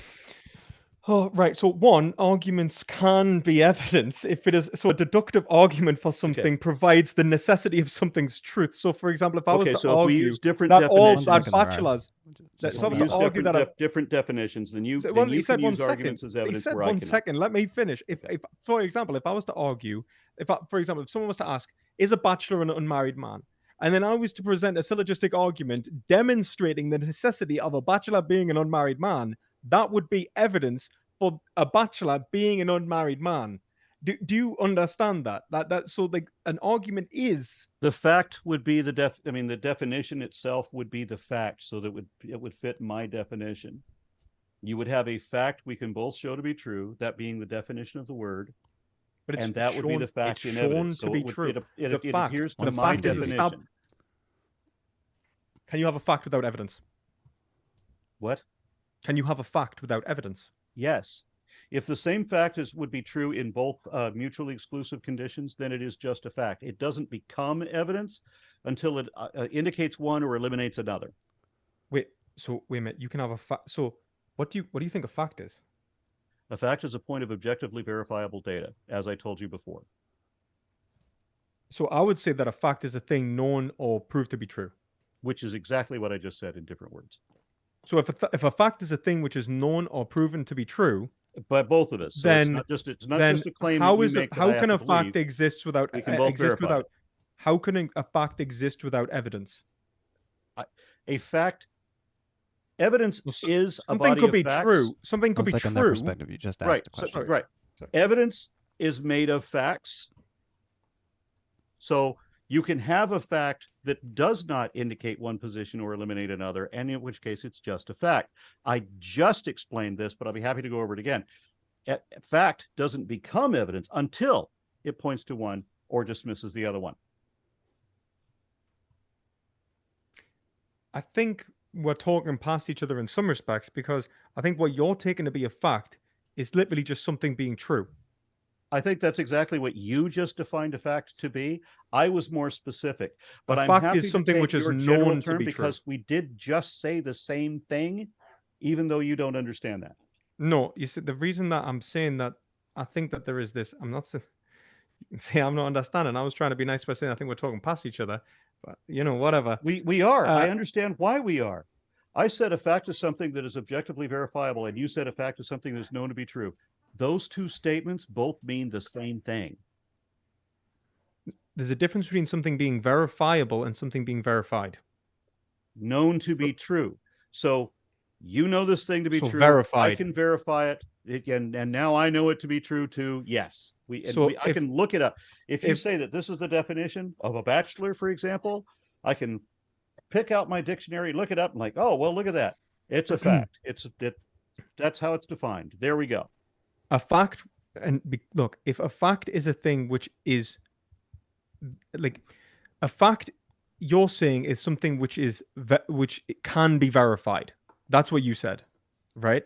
Not something which is verified. It is objectively verifiable data. It's either not in dispute because we both take it because we both can't be just Do you understand that it can't be just objectively verifiable data? Because in principle, that's almost anything. Explaining that, I said it's either not a dispute because we both take it for let's say for a hypothetical reason, we both accept, okay, in light of this possibility, we'll take that as a fact.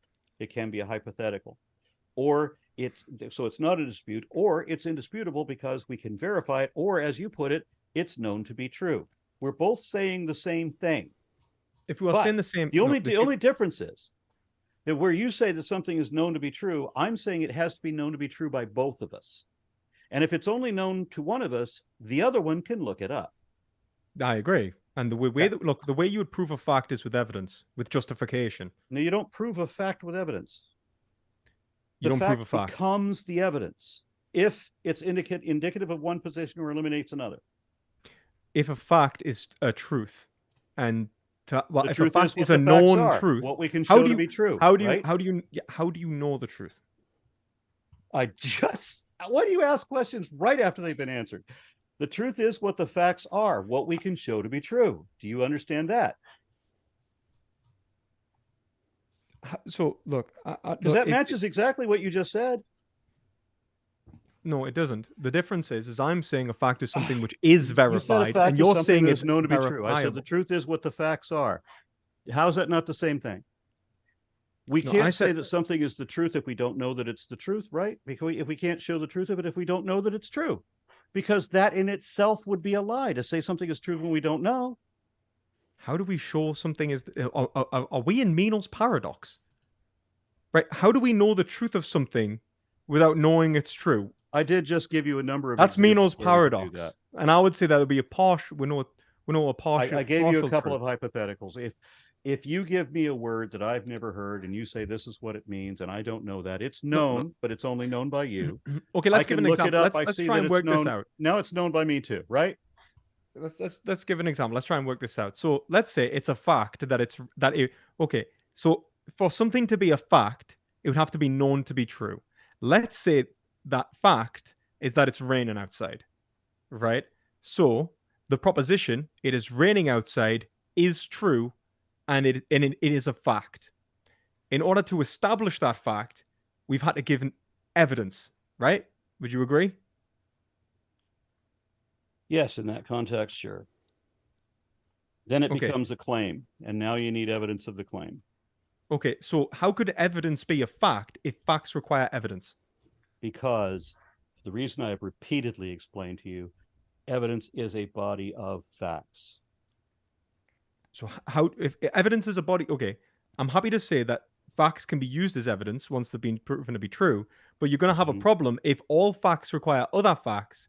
Like, how do you gain at the bottom of this something which is true? Like, where does the truth like lie? So What's the, is it just a, are you going to say it's a brute fact maybe, or are you going to say that it is that it's like a necessary truth, or what? Like, what's it going to be? Like, it's going to have to be some sort of like necessary truth, right? Like, it's going to have to be self-evident. no. So Well, a one fact, thing, if you tell me that it's raining outside, it's at least possible to be raining outside. It's rained outside before. So there's that. If you want to yes. tell me that God is spitting on things or pissing on things, whatever the case may be, that's well, a big difference, right? yeah, well, I'm going to need some evidence for this God claim. You know, then it becomes Carl Sagan's thing about you know, extraordinary claims require extraordinary evidence. And you're saying that you're only arguing for something as trivial as whether it's raining outside. I'm saying that your God claim is a whole lot more extraordinary than that. We have the natural world, we both accept. The natural Yes. processes, evolution and so forth, would exist in a universe without a God, just as in your hypothetical universe in which magic is real. Why do you Where keep is saying the that? necessity of God? Why do you think you can say that? Like, why do you think that you can say that? So, for example, if I was to, like, let's say I was to say your universe is the one where magic is real because things can Except that I exist don't without believe a in magic, and necessary you cause. do. So that But wouldn't I make any sense. don't believe in magic. But like, this is the. But so you do. You don't believe in blessings or curses? I knew you were going to do. How do you interpret these things? Positive and negative magical enchantments. That's what blessings and curses are. Whenever somebody Well, tells me to have a I 2 blessed minutes till day, Q&A. they don't realize it, but they're telling me to have a magically enchanted day. The supernatural equals the magical. Magical miracles, miraculous magic. It's the same thing. When a VIP is murdered, we call it an assassination. When a boat is really expensive, we call it a yacht. When a god does magic, we call it a miracle.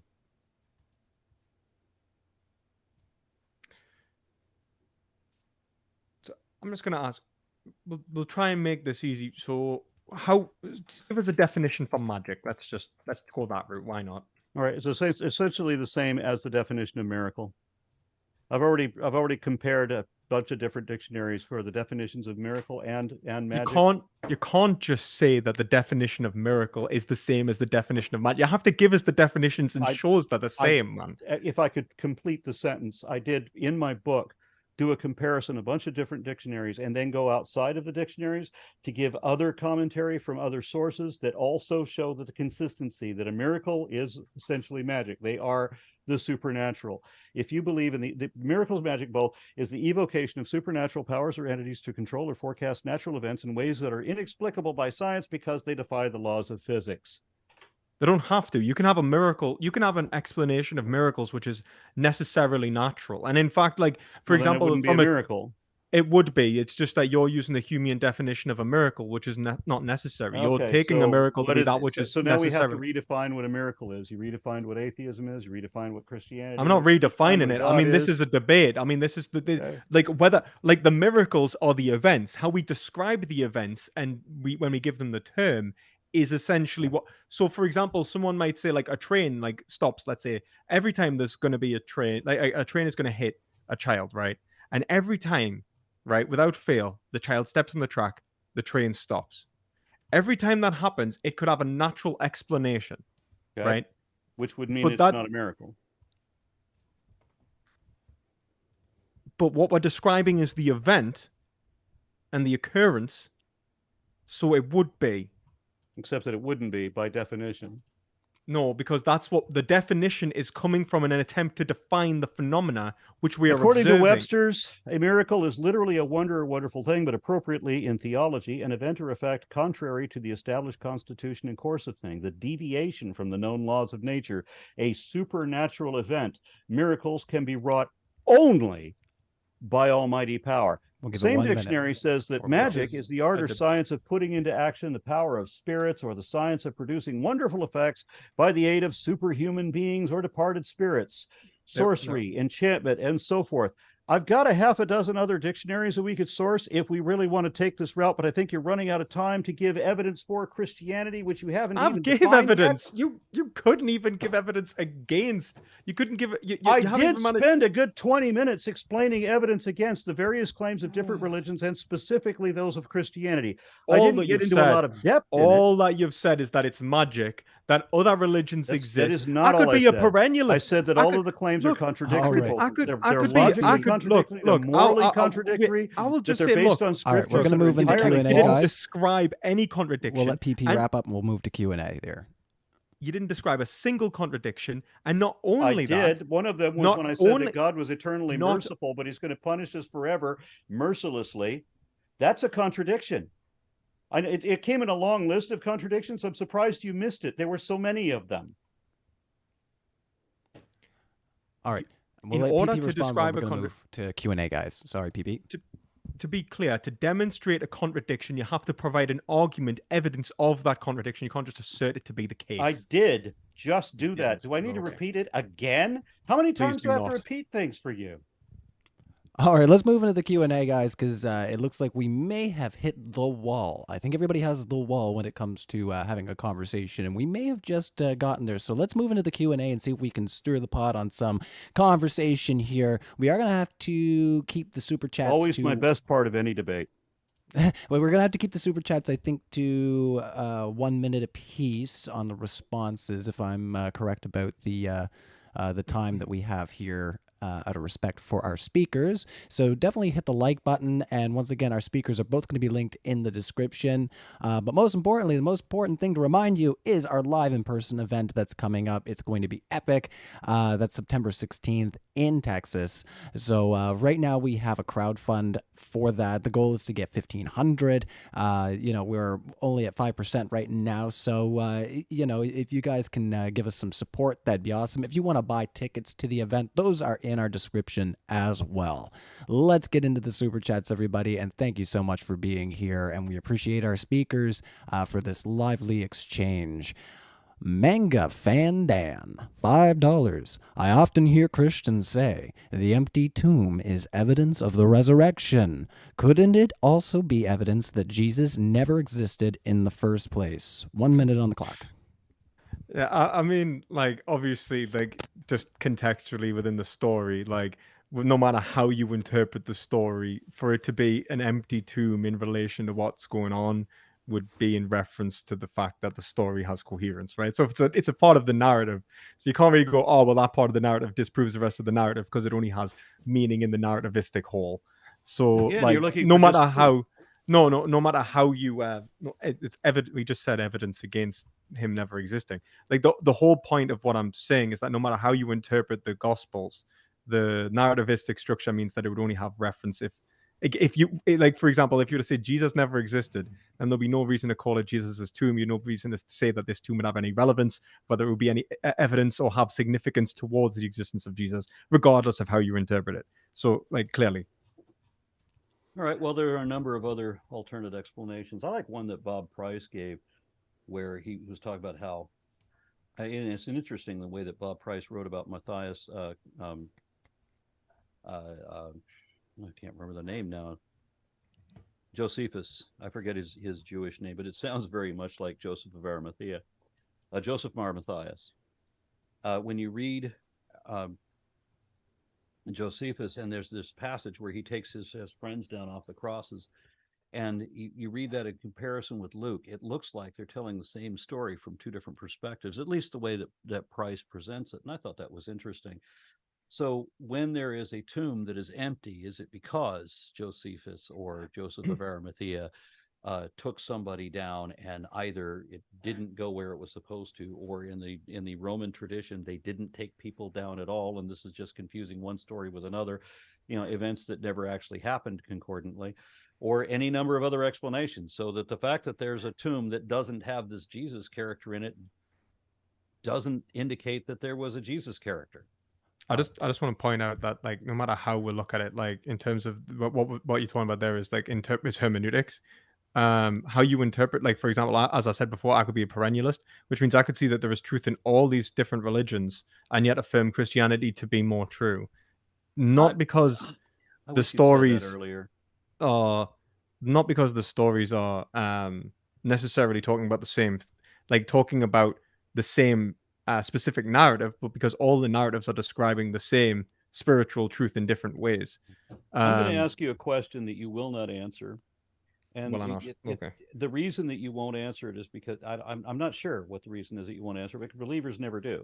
You can't say that then, man. But you will give me an answer that you think will You can't satisfy preempt me. the answer. It's so bad faith. But you won't give me the answer that's real for you. If I ask you why you believe in Christianity, you will try to concoct an argument that you think will convince me. But I believe in Christianity because of an argument that I read in The Science of Logic by Hegel, where he establishes the Trinitarian necessity of a God, so that there is a necessary being, and that necessary being takes a Trinitarian form, reflecting universality, particularity, and individuality, which map directly onto the Father, the Son, and the Holy Spirit.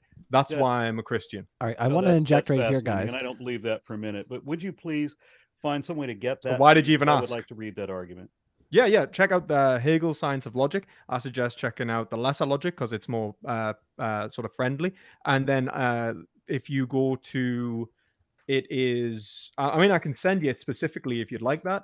I would. I'll just send you it. But it's on. Once you go, I'll just send you it. It's on the. Well, it's on the absolute syllogism, but you go through the qualitative syllogism, the quantitative syllogism, and then onto the. I'd be happy to appreciate it. Yeah. All right. No problem. What I was back to gonna the Q&A. What I was going to say there, fellas, is I don't mind you guys, getting a little bit deeper on these questions. That's fine. But we do have just a little bit over 30 questions. So if we do want to get through them, I'm going to set a 1-minute timer so that we can. I'll let this guy quit interrupting and holding everything up. Yes. It's all good. Like I said, I don't mind. You guys do whatever you want to do. You play it how you want to, but I'll let you know when we get to that minute, and then you can dig your own grave from there. All right. So the buff guy, Mr. Buff Guy from Canada for $6.99 says, I like the way you responded, Ryan. The buff guy. Yes. All right. Is this James? All right. Prospective agnostics can be atheists. Atheism pertains only to belief. Gnosticism pertains to knowledge. They are not mutually exclusive. Response. Well, technically no. Unfortunately, when Huxley made up his word, he didn't follow the etymology correctly.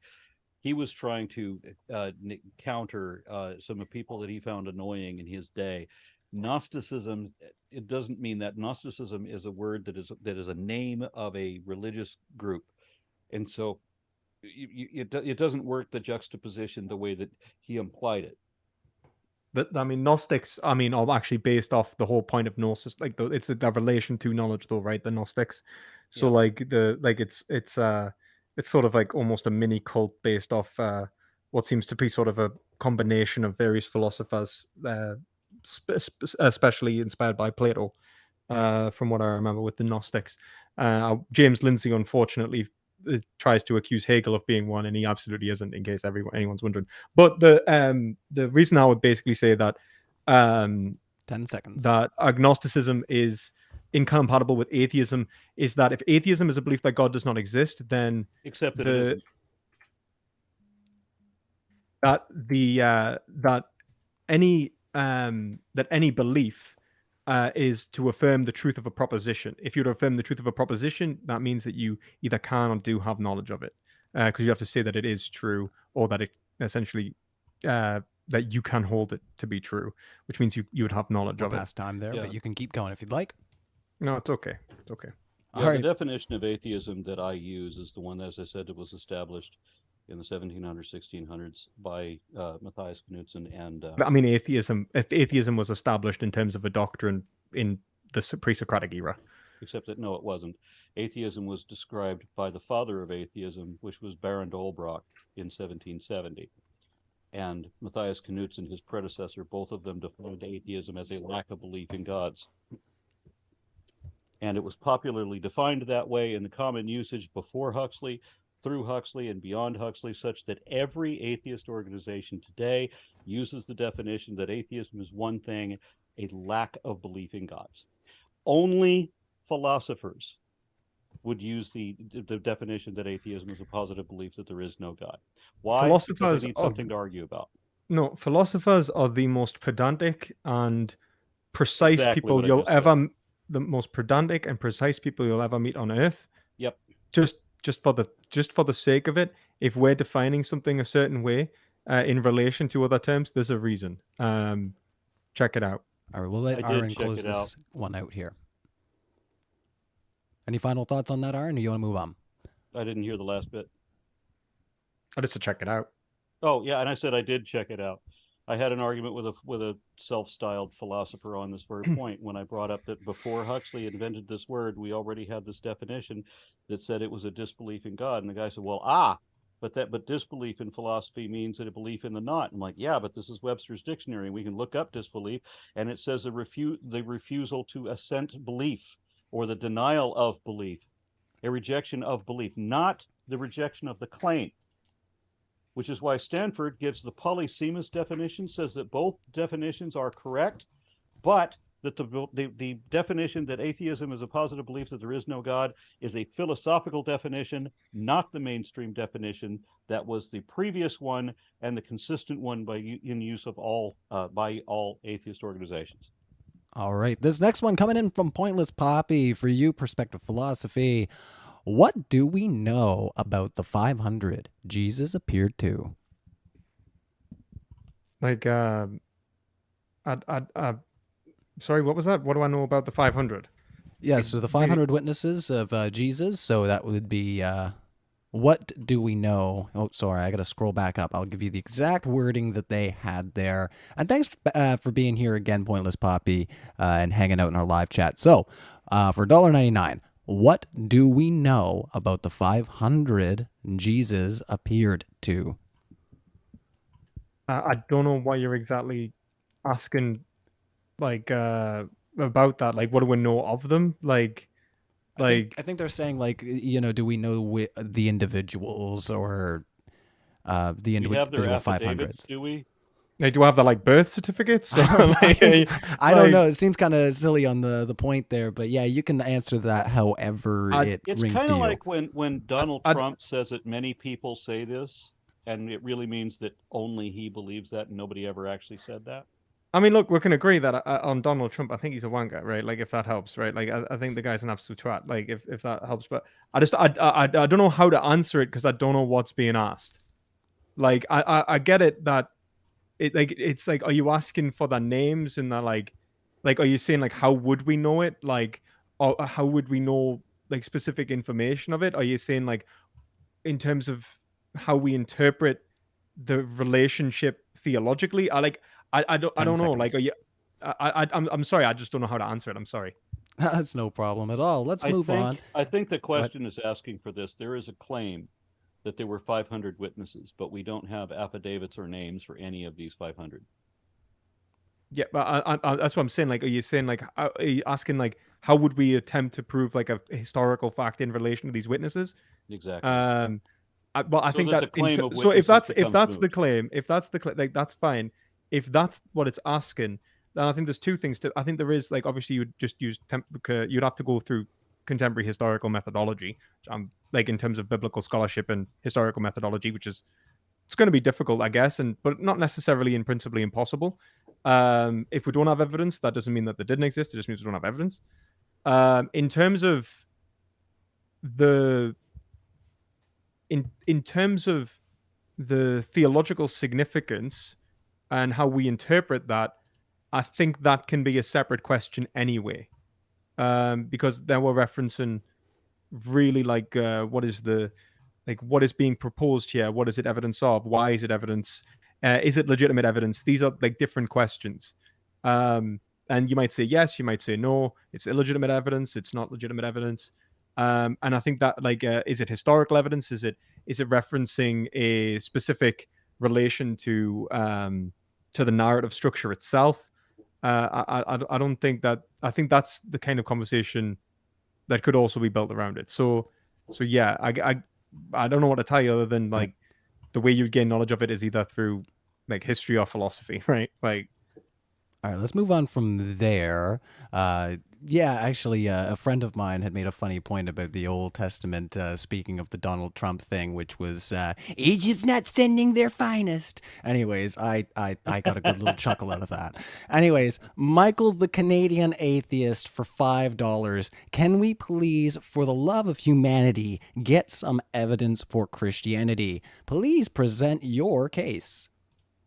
yeah, I mean, I already did. I mean, I presented the case that I'm arguing from the principle of sufficient reason that there must be a necessary being. I argued that from the point of divine simplicity that a necessary being would be absolutely simple, and then from the point of simplicity that it would be omnibenevolent, omniscient, and omniscient. I would also make an argument for the Trinity if you like. It's a bit more convoluted. It's a little bit harder to express because it relates to like essentially logical structure. I can try and express it if you like. And yeah, I mean, and I would argue that's necessarily true about all beings, including a divinely simple one. So it's kind of like why Augustine's De Trinitate argues for this triune relationship with all beings in the same way that Hegel does.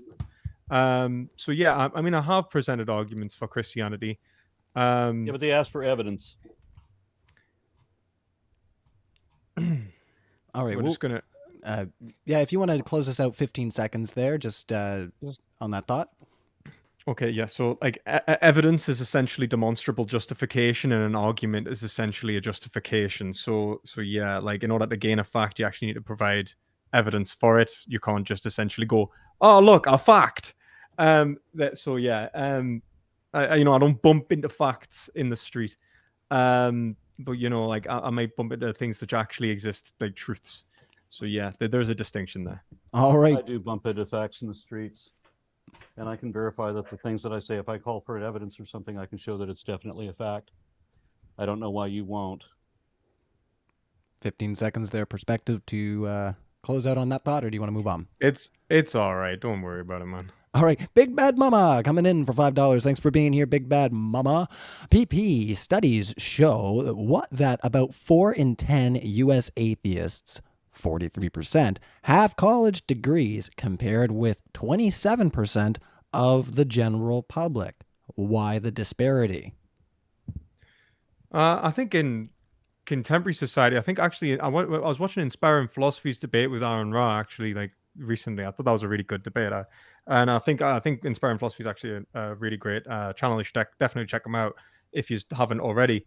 And one of the studies, like sociological studies that he referenced, was that in terms of actually when you actually go into the sociological studies, there's no evidence to say, like for example, intrinsic religiosity has a negative indication for intelligence or educational outcomes. You didn't show that. You didn't show that in the debate. You should have said that to Michael during the debate.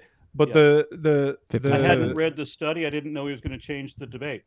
We were supposed to argue about whether Christianity was dangerous. He said intrinsic religiosity, which means it no longer matters what denomination it is if you don't act on it.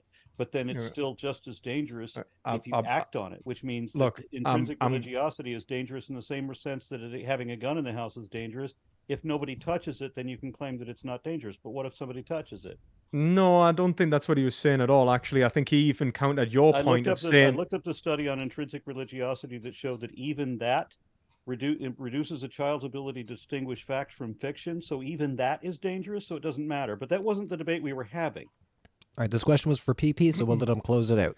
So yeah, like one, I do actually. I would give Michael the win. Absolutely, I think he did great. But the point of what I was referencing was that in relation to the sociological studies, what you can see is that people who typically go against the norm are more likely to be critical thinkers. So in general, whether it's a theist or an atheistic norm, the people who aren't part of the mold are more likely to be critical thinkers. And since the majority of people in that's why the trend is reversed in other cultures. So you can see that not everyone, like the United States might be one example, but it's not the only one, and that trend doesn't necessarily apply globally. All right, Bitter Truth coming in. Can you prove of God's existence, not by saying by your interpretation, but show us the facts which can be supported by modern science. I mean, like the way that, like, when you say supported by modern science, I think you have to remember that modern science is itself supported by epistemological and metaphysical argumentation in order to justify it as essentially a means of gaining truth about the world. Otherwise, it would be essentially like moot, right? So by asking, like, so when you talk about, let's say, like logical necessities of being in terms of metaphysics, you can show something is true of all being, whether it's in terms of a physical modality, a biological, historical way of looking at it, mathematical, whatever. So the point is that I gave a metaphysical argument for the existence of a necessary being, which explains, for example, the relationship of reasons of identities to each other in terms of logical inference, right? Where it's like everything requires a reason, and how this would relate to another object if it does not contain its own reason. So this is the foundation for things like causation, which you would see in science. So if you do reject this sort of logical relationship, this a priori structure actually existing in reality, then you are going to reject science. So the position here isn't an anti-scientific position. The position that I'm alluding to is actually a position which was brought around to defend scientific claims, not go against them. And you've got to remember that Leibniz, who put this argument forward, for example, the first person who put this argument forward, was very engaged in scientific endeavors of his time. All right. So, yeah. That was a little bit more than 15 seconds, but I want to let you wrap up your point. That's all right.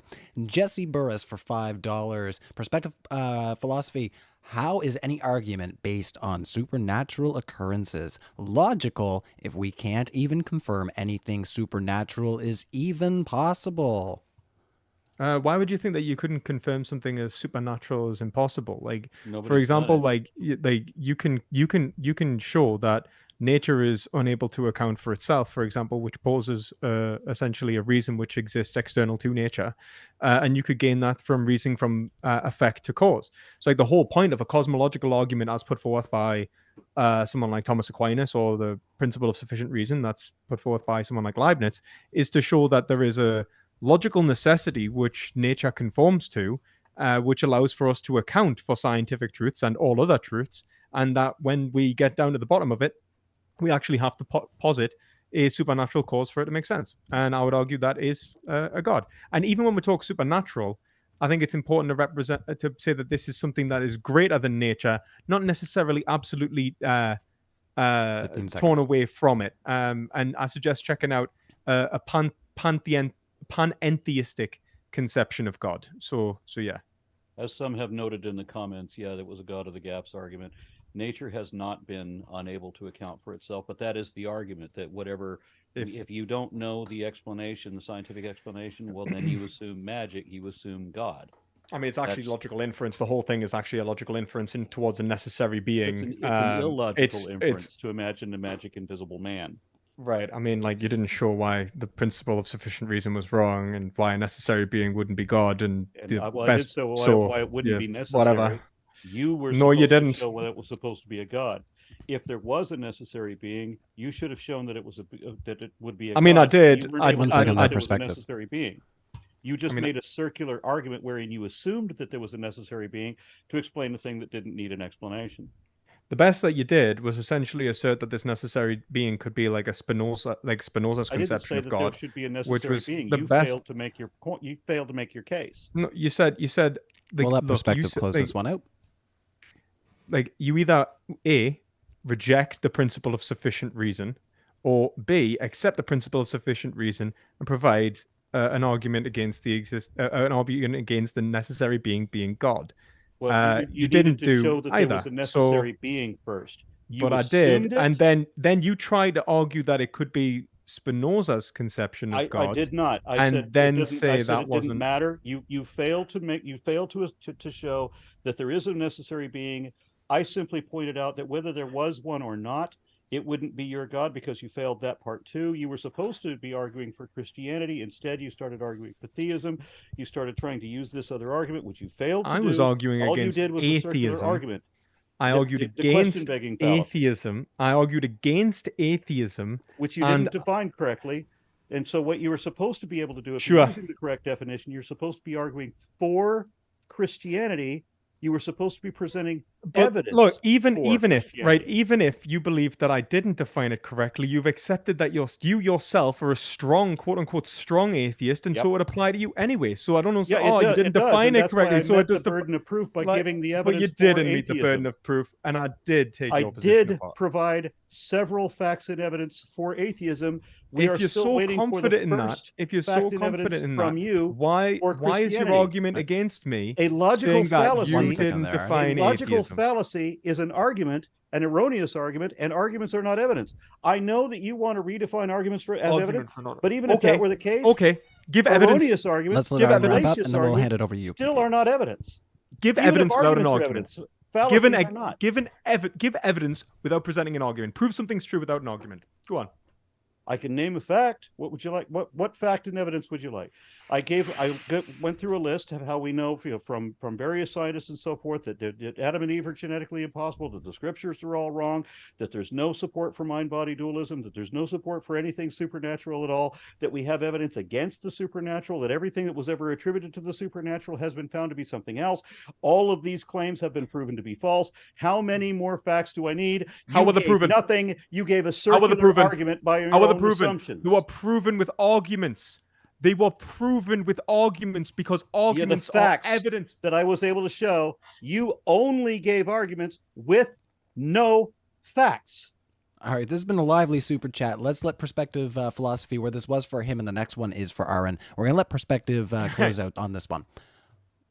If a fact is something which is proven to be true, you had to prove it somehow. So there had to be evidence for that fact, which is why you got stumped by saying that, wait a minute, if facts are evidence, how do I gain evidence for facts? And you built yourself into a contradiction. I didn't. There's no contradiction there. If I give you facts that are inconsistent with your belief, which I did, I gave several, and you could try to argue it. You can try to argue that any of those are not facts, but you know that I can show that they are. And then you can't. All you did was put in arguments, and the arguments require your assumptions. You have to agree with your assumptions before you can make the argument. Any thoughts over their Perspective, or do you want to move on? Is there any point? I don't think there's any point. Look, I'm happy. Look, I'm happy to say, look, I think that arguments supply the basis of evidence. Oh, I agree with you. I agree with you. What? But you have to have something more than that. You have to have arguments that present facts and explain how these facts are contradicting this other position or supporting yours. You did not. If an argument proves a fact, and it didn't, none of yours did. All you had was circular arguments where you assume your conclusion and you need by fiat. Look, this is the whole point. This is why it ends up in this. Look, you're always going to need, and this is the whole thing. You're always going to need a relationship in which you can say something is either necessarily true, right, which means it's true by definition, it's self-evident, or it is. Well, actually, no. You're gonna have to say it's true. That's self-evidently true, because otherwise you're gonna have to go. Hey, how do I prove this fact? Oh, I prove it with another fact. And how do I prove that fact? I prove it with another fact. And this is the whole point of the principle of sufficient reason. To prove a fact, you need to prove it with another fact. To prove another fact, you need to prove another fact. There is a sufficient reason. And I can do that. And you go all the way down to the point in which there is a necessary, indubitable aspect of existence. That's the whole point of the principle of sufficient reason. You failed to establish that, and more importantly, you failed to establish that even if you were to have established that, it still wouldn't be your God. And even if you could have established that it was your God, it wouldn't be the Christian God. Regardless, I'm thoroughly enjoying this. Well, I'm glad you're enjoying it. I was going to say, it's been a lot of fun. It's been very lively. Anybody who's watching right now, smack that like button, like it owes you some cash. All right. Give it a smack. So let's move on. Polarity, $10. Aron, agnostic here. Despite disagreeing, most religions agree that supernatural or beyond exists, maybe multidimensional. Does this then have better evidence than, say, the Jesus claim, "Hail Satan," they say at the end? What is a number of people who believe something make it true? Does that No, mean that I don't Hinduism think. is true and Protestant Christianity is false? No, but you could say that there are corroborating arguments in relation. So, for example, Hindu metaphysics is actually really interesting. I suggest checking that out if you like, in terms of monistic claims of Hinduism. Like I've often said, if I wasn't a Christian, I'd probably be a Hindu. I agree. I went that route myself. I read His Divine Grace. I see Bhaktivedanta Swami Prabhupada. I read The Science of Self-Realization. I've been to the ISKCON temple a number of times. I really explored that avenue. But Hinduism, I think, is really interesting. I'm glad that you have, and I think that there is a lot of parallel with Christianity, and I think that in the same with I think, I mean, Buddhism as an offshoot. I also think that like Zen Buddhism. And so, for example, I think that in terms of the relationship to the Trinity, I think you can see that as what is it the relationship with like Brahman, The like was it Trimurti, Brahman? Yeah, basically, yeah. So Shiva, so Brahma, yeah, like Rama. yeah, so I mean, I'm happy to like. I think that there is a I'm definite sorry, relation Shiva, there. Brahma, Vishnu. I made a mistake. Yeah, I mean, I'm happy to really 10 say seconds. that. I think there's some advantages and disadvantages of one religion over another, but this isn't obviously Hindu versus Christianity. But I think there are great arguments. For example, in the Golden Age of Islam, I think there are a lot of great Islamic intellectuals. Then I think there's I think even in relation to, like, for example, you go back to ancient Greece, they're not talking about It's a time Christian there. god, but they're talking about other gods. So there's a lot of great arguments. So yeah, check them out. All right, and that question was for Aron. So, did you have 15 seconds on closing thoughts on that, or do you want to move on? Did we not already answer that? All right, let's move on then. Bitter truth coming in. Who needs to prove the one can't see, or the one who think the God exists? Who needs to prove that one? All right, I think, yeah, they just had a typo. That one can't see, or that one who thinks the God exists. Perspective philosophy. I don't know what that means. I think that's saying who needs to make the evidentiary claim: the one who can't perceive the truth, or the one who is claiming there is the truth. I mean, I would agree that for the proposition that a God exists, that yeah, I do need to give evidence for that. I just think that you also need to give evidence for the negation of that, the negative proposition, which is essentially that a God doesn't exist. And that's why, because if you're saying that you could not essentially have a truth in that matter, then you couldn't affirm a belief. You couldn't actually have a belief that one is correct or incorrect, because a belief is an affirmation of truth. So if you don't Yeah, believe once you again, can have truth, The if reason you don't that I believe came to that the you position can where have, I'm sorry. if you don't believe that you can't, so it's okay. If you don't believe that you can have belief, then or rather truth, then I don't think it makes sense to say that you believe or disbelieve. Yeah. So for the Yeah. longest time, as I said, I was an agnostic atheist. I didn't have a belief that there was a God, but I didn't know enough to feel that I could believe that there is not a God. And more recently, having seen the infinite failure of Christian apologetics and the rampant dishonesty 15 seconds. necessary in all religious apologetics, I've finally come to the conclusion that yeah, that if they can't speak about this rationally or honestly, then there's sufficient reason. When everything that they have as a religious argument is all frauds, falsehoods, and fallacies, because every one of them are. And if people want to accuse me in the chat of making assertions, I can back everything up. Let's explore any one of these things. All I right. can. Well, let's So move. that's how I came to the conclusion. Should have done it in the debate. Yeah. Well, let's move into Polarity has another question. All right, perspective philosophy. With your contingency argument, you're defining God into existence as a conscious agent. Even if true, how does this prove Christianity? Yeah, I mean that's a valid criticism. Like you could say that, like, how does Leibniz's principle of sufficient reason prove the existence of a divine mind and not necessarily an unconscious necessary being? I mean, I'm happy to argue for idealism if you want to get into the sort of nitty gritty of like why idealism is true, because that essentially so if everything is essentially fundamentally an idea, and the unity of the idea of ideas is a mind, well then obviously that which is the unity of existence would be a mind, right? Which is why I actually put in the slides idealism is true, and I made that argument just like briefly. I didn't think we were going to get metaphysical with it, but if you would like to see us talk metaphysics, I'm more than happy to. Idealism is by far the more superior position. Absolute idealism by Hegel. 10 seconds. Materialism has been absolutely debunked. I mean, ripped apart philosophically. So materialism, physicalism, absolute joke. Maybe check out Analytic Idealism by Bernardo Kastrup. That's pretty cool too. But my personal favorite, Time there. Hegelian absolute idealism. All right. Those are some interesting claims, and I intend to discuss those with some philosophers I know, who I know have to disagree with you by virtue of their atheism. You showing off your bird again on the certainly about camera the, there, the Aron? claim that that physicalism, and I know what you mean by that being disproved. I know that's false. But had I known that you were an idealist, I would have refused this debate, because all religion is a matter of some degree of reality denial, and with idealism, it's just denying the whole of reality, absolutely all in total. Oh, is that so? And if What that's is going to be what your is position, absolute? then there's no What point is in even trying absolute to reason with idealism you. and what is absolute idealism and why is it denying reality? Well, at least according to the idealists that I've had the misfortune of having to argue with, some of these people who profess themselves to be great philosophers but can't defend themselves against philosophers, where they argue basically that everything is entirely imaginary.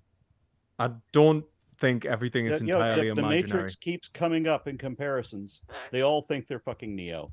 No, I wouldn't argue for the Matrix. And also, it's worth noting that the Matrix was put forward by a guy called Bourrier, who was like it's more of like an existential thesis. But yeah.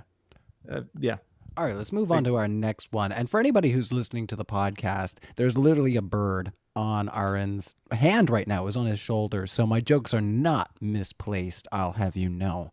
All right. So next one coming in here. Oh, I got to scroll up a little bit again. All right. Big thang, Flan Wayne. You know I had to say your name like that.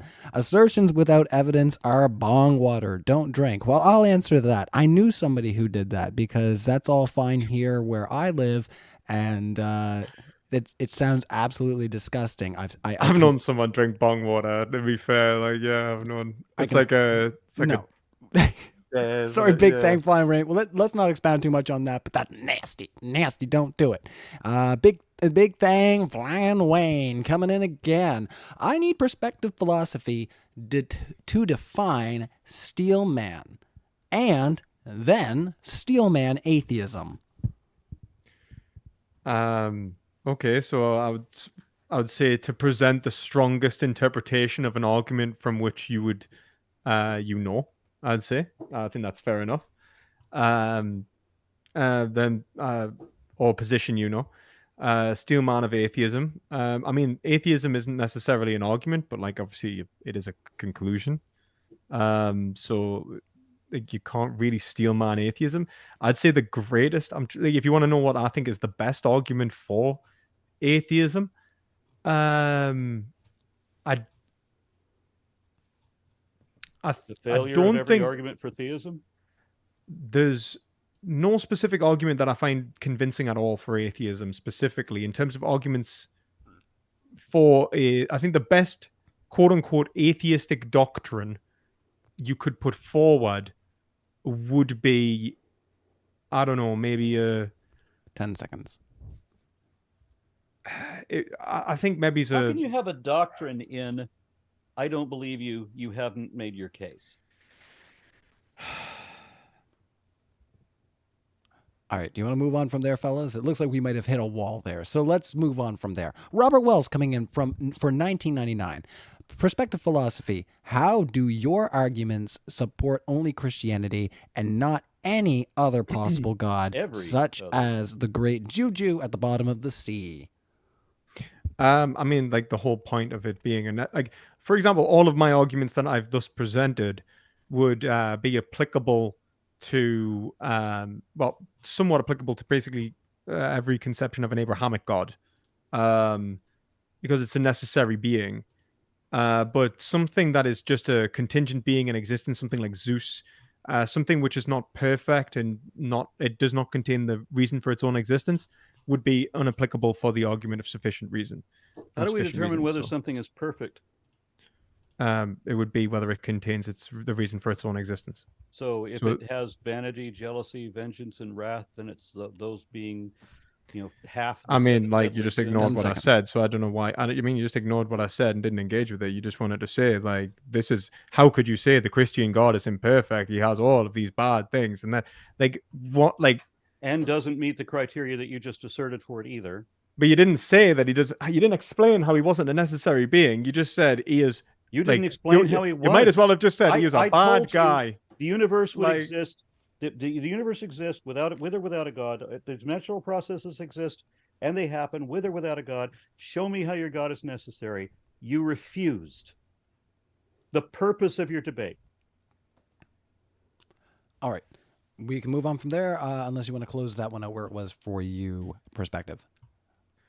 I can't even remember what was originally asked. It was about how do your arguments support only Christianity? Oh, right. Basically, because it argues for a necessary God. I would argue that the traits that I've mentioned in terms of the triomny traits as being necessary from divine simplicity, which I'd argue is also necessary in relation to a necessary creature, demonstrate many of the core attributes of the Christian doctrine. The only thing that I haven't demonstrated is the Trinity. And I'm happy to do that. It's more convoluted. It takes more explanation, which is why I didn't really engage in it. I didn't think we'd get that far. And I was right. So yeah. Let's move on. Frankenstein 999. Math is demonstrable. God is not. Dude, come on, he says. I think I got the right tone you were going for there, Frankenstein. Don't mind me. His argument was a complete circle. He must have proved it. He proved it to himself. His 360-degree argument. Oh my god. This is you're making his start. I'm starting to think maybe he's evil. There is too much evil in the world. Maybe God couldn't exist. He wouldn't let this debate happen. Like, surely. Look, come on, man. Well, He couldn't let me be bored on a Saturday night. No, he couldn't. And as my most recent Judas Priest album says, evil never dies. All right. That's firepower, everybody. Freak, Ryan. What a great album that is, I'll tell you. Let's continue on. Bitter Truth for $5. God created trees, then created light on the next day. Isn't that enough to understand that this is man-made religion perspective? I think when we look at the biblical story, I think that in the story of Genesis, we need to approach it as a story and narrativistically deconstruct it. Right? You could be a Christian who affirms Boltzmann and seeks to demythologize all of the aspects of the Bible to reveal necessary spiritual truths, right? That's absolutely fine. How you approach Christianity is a separate topic to how you approach scripture as a separate topic. That doesn't disprove Christianity. Even if you're right, even if you're saying this disproves the dumb young earth creationist take, the dumb creationist position. Yeah, it does. Creationists are idiots. I don't know. I'm sorry, but what can I say? You shouldn't you shouldn't read the Bible literally. You can't read anything purely literally and understand its meaning, right? That's the basis of hermeneutics.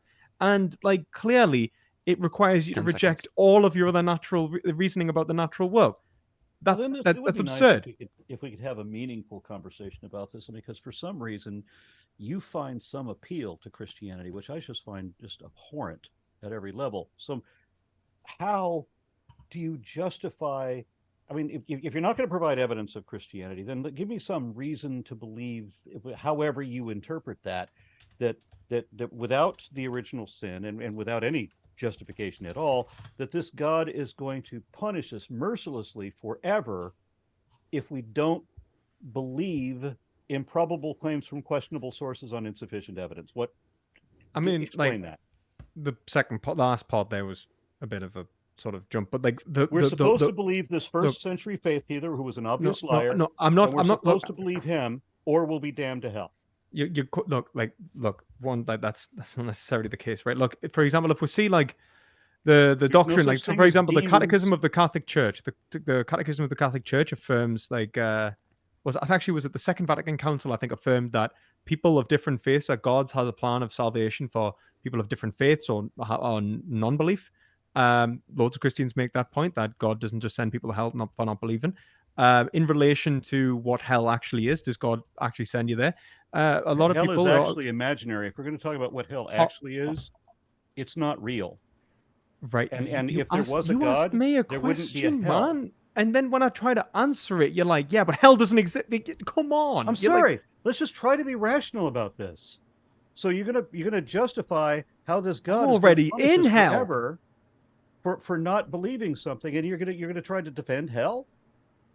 I know hell exists because I am there I right know now. hell doesn't exist. No, isn't that interesting? I can currently tell you I am in I hell. can definitely Like- tell All you right, that all hell right. doesn't exist. In Hell is inconsistent with God. on brand, our next question's from an anonymous, and it's God's proof is impossible because we all have to believe or we go to hell. What's the point in God testing people's Yeah, beliefs not if even we about could find morality. proof? It's about gullibility. Isn't that rich?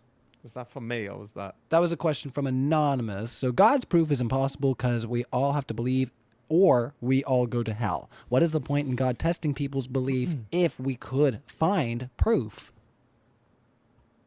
What do you mean? Like, it's saying like you can reject something. You could reject something on evidence. Like, so you could know something is wrong and do it anyway. And like that's the whole point is to whether you like people will things which are irrational and untrue all of the time. People can be absolute like people could know like so for example you can get people who might very well know at least to some degree that what they're doing is considered wrong and yet do it anyway out of pride because they believe that they determine what right and wrong is, right? Like They the whole usually use political or religious justification. well, no, whatever ideological justification they use. I mean, this is a problem of ideology. Like 15 seconds. People often twist ideology and to meet their desires, and that's like the basis of like a selfish, conceited, immoral person, right? Like, in terms of this, wouldn't have any real basis in relation to the way that God tests you in terms of Christianity. All right, let's move on to the next question here. And thank you so much for your super chats, everybody. We really appreciate them. J Mule, if God interacts with our physical world, we would be able to physically detect it. That would be the evidence. God exists in your head. Good job. I mean, like you're looking for, like for example, right? Like you can have something that has an effect, and you wouldn't find the existence of the cause in the effect, other than the existence of the effect, right? Like for example, like if I was to like, I don't want to make them argue for something like against like let's say for example, let's say the existence of a series of sophisticated animals evolving from I'm question begging with that. I'm putting something too much in there. So let's say I've got a series of anthropological evidence dating back showing the sort of descent of humanity. Like there's different variations of humans as we go back in time to the point in which you get like an ape, more of an ape-like form, and as we go down, we'll have a series of these variations of primate, right? You would then say like, okay, so I have this. What caused each one? And you might be able to relate the cause of each one through a biological mechanism to the cause of another one. But that doesn't mean when you look at, let's say, a human, that you can prove the existence of, I don't know, Homo erectus or something. Like, actually, would be like 10 seconds. I can't remember what sort of earliest ancestor, the sort of earliest primate ancestor's name, but you wouldn't be able to relate the cause to that. You wouldn't be able to show like the existence of Neanderthals necessarily, right? You could show that there is an aspect which is unexplained in this existence, which would rely upon the existence of something else, and that would then cause you to search for the evidence for that thing. I would also like to throw out that the claim that you have to believe what the clergy tells you, or else, and you'll get an infinite, impossible promise of a posthumous reward if you believe them, and then surrender all of your labor and your tithing and all the children they can fuck. But if you don't believe in that, then they hit you with the threat of a fate worse than death if you don't believe them, and that's the threat of damnation. Why you gotta be a dick? Hell. But the fact that they require this, whereas if a God really existed, it wouldn't require this. So that is another fact in evidence against the notion of Christianity. Okay. Look, if you want to understand the relationship between, like, epistemological relationship of a universalist conception of reason, right? I'm going to 100% stand the fact that in order to interpret anything, we require a community in order to gain rational evidence and a rational understanding of something. I don't think that language can exist privately. I don't think that reason, in terms of a deductive structure, can exist privately. I don't think that makes any sense at all. And I think that arguments, besides theological arguments, you could look towards epistemological arguments. You could look towards something like Wittgenstein's argument against language games, argument for language games and for existence of a private language.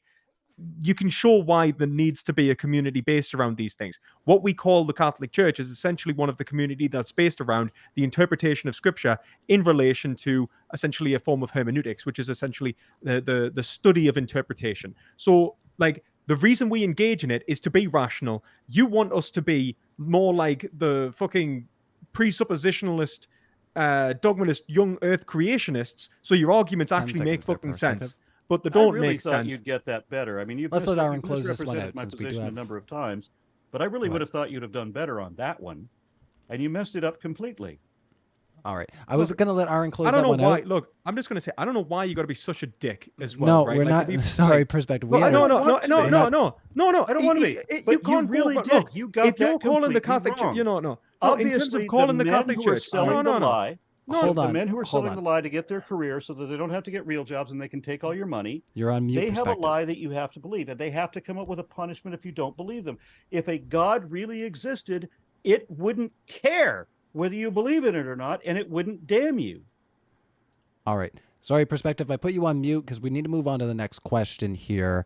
And we can't just have you guys talking over each other. And I'm sorry, but yeah, we do want to avoid just mudslinging for the sake of mudslinging. So, Lord, it's not. Stannis, I mean, the guy. Let's not. No, we're not going to do this. We're not going to go down that path. Lord Stannis, perspective philosophy. Due to the bizarre way you define atheism, it's possible for someone to be neither a theist nor atheist nor an agnostic. Please clear this up.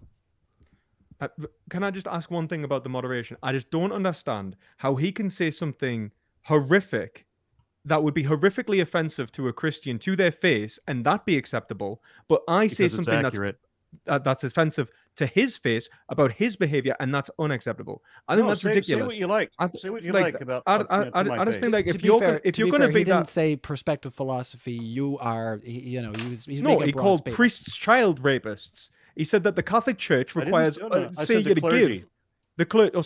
clergy require you to give all the children a fuck. Like, obviously a Catholic's going to be offended by that. The children. We can hyperanalyze this. As many children as they want. We can hyperanalyze this in our own space. But and you are Catholic, right? You are aware of the reputation of your religion, right? Yeah, an unjustified one, but whatever. Like, all right. Let's continue. But it's not just Catholics; it's Protestants too. They're in the same. I believe it or not, there's pedophile atheists as well. Like, and Protestant clergy is which gender of children they molest. But the point is that if there was really a God, it wouldn't require belief. It wouldn't damn you over belief. And if it mattered whether you believed, the God would give you a reason to believe. We wouldn't need apologists making up bullshit excuses. Look, I've spent the entirety of this debate listening to you just essentially strawman and badmouth Christianity. Yes, you do. But I did not strawman one time. I'm sorry that of course you don't. Of course you don't. I'm sorry that I snapped at the end there, but my God, you would test the patience of anyone. You're unbearable as a human. I think we're all lovely at the end of the day, everybody. But sometimes when we get talking about these things, we get a little heated. So let's continue on with our super chats. Pointless Poppy coming in again. Thanks, Pointless Poppy. If Christianity is true, why doesn't prayer work? 1 minute, and we'll keep it to you, perspective, for this question. I'll try to get through these. I mean, prayer is absolutely fine. It depends what you mean, what you expect of prayer. I mean, I think a lot of people have sort of mystical expectations of what prayer actually is, and that's why prayer doesn't seem to work.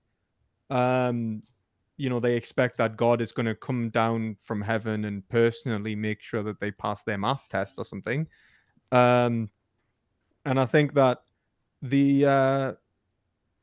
that's obviously a bad way to interpret that. But when you look at prayer as essentially an effect to build your personal relationship with God, to essentially relate yourself to God and in a relationship with God, then it becomes a different action. I think that the problem is that people have expectations of prayer where they believe that they can, I don't know, essentially summon God to conjure something into existence, which is nonsense, right? All right, let's carry on from It would help there. if the Bible didn't actually say that everything you pray for you will receive. But then the reason that you have to pray doesn't make any sense either, because God already knows whether he's going to answer your prayer. He knows what you're going to pray for, whether you're going to pray or not. And he knows what the answer is going to be. So there's no point in praying. He already knows everything that's going to happen. So the only reason you pray is this. This is the reason you pray, because anything you talk to as if it can hear you, any imaginary thing, whether it's the ghost of your dead relatives, whether it's Xenu, a telepathic connection to extraterrestrial aliens, whatever the fuck it is, it could be a volleyball with a bloody handprint on it. If you talk to something imaginary long enough, it'll start talking back to you, and that's why you pray to God. All right, let's let Perspective close us out on this one. I'll give you 30 seconds there. I think you misunderstand prayer. I also think that you assume that your interpretation of scripture is correct, and I suggest you look into hermeneutics. All right. It had nothing to do with scripture. Just the scripture does say anything you ask for, you will receive. It's pretty clear. All right, let's move on. Big Thang Flying Wayne. Perspective, you're atheist to all other gods' claims. Why not one more? How am I atheist to all of our God's claims? I'm not sure how. Like, I don't know why they think that. I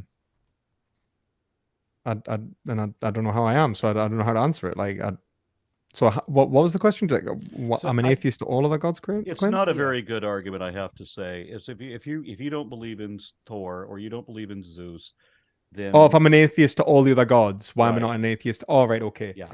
And I'm sorry that it's not a very good argument, because the atheist position is we don't accept any gods at all. Now, if you're in the Christian perspective, I've often heard Christians say that all the Indian gods, all the Hindu gods, well, they're all worshiping the devil. They don't know that. They've dedicated their lives to God, but they're all devil worshippers. And I've heard, Christian senators argue that Muslims who've dedicated their lives to God are also devil worshippers. They just don't know they're devil worshippers. So when you tell a Christian that you're atheist to all these other gods, it doesn't click. They don't understand the logic that the atheist is trying to convey. So stop using that argument, please. I mean, that's a bit disingenuous, right? It's saying like you don't understand the logic that the atheist is trying to convey. And that's like, I think that obviously your reasons for disbelieving in something like Thor would be very different from your reasons to disbelieve in Allah, in an Islamic conception of an Abrahamic God. And you may not realize that we agree. No, but I think that we agree on that. But I think that there's a sort of at the end there, you said like you're not understanding the logic when it's actually like a leap in logic. All right. Well, Keeson is coming in for $2 for both. Have you read the Bible in its entirety? So we'll just get some yes or no's from you guys. Perspective Philosophy, have you read the Bible in its entirety? I have not. All right. Aron? I have not read Acts. But you read all the Psalms? My goodness. Awful. Well, I was going to say, I haven't met too many people like I don't know how much of the Bible I may have missed. I'm going through it systematically now. I'm having to do the same thing. Like the Bible is like a library of books. It is worth saying it's a very arduous task to read the entirety of Scripture. Well, let's carry on from there. I think you got your answer. And thanks for your first super chat. We super appreciate it. Just like when you hit that like button, and also when you buy tickets to our live event, which is linked in the description, along with our crowdfund. Don't forget about that. Belthazar228 says, as long as you're going with a mythos, why choose Christian? At least with Mormonism, you're promised a planet in the afterlife. Way to low ball. All right, 1 minute there. I like that. Maybe I'm aiming too low. Give me a planet. Come on. I know. Like, to be fair, I think come on, Mormonism, right? But the reason I would blame obviously for like Catholicism is because I think it's the one that's actually correct.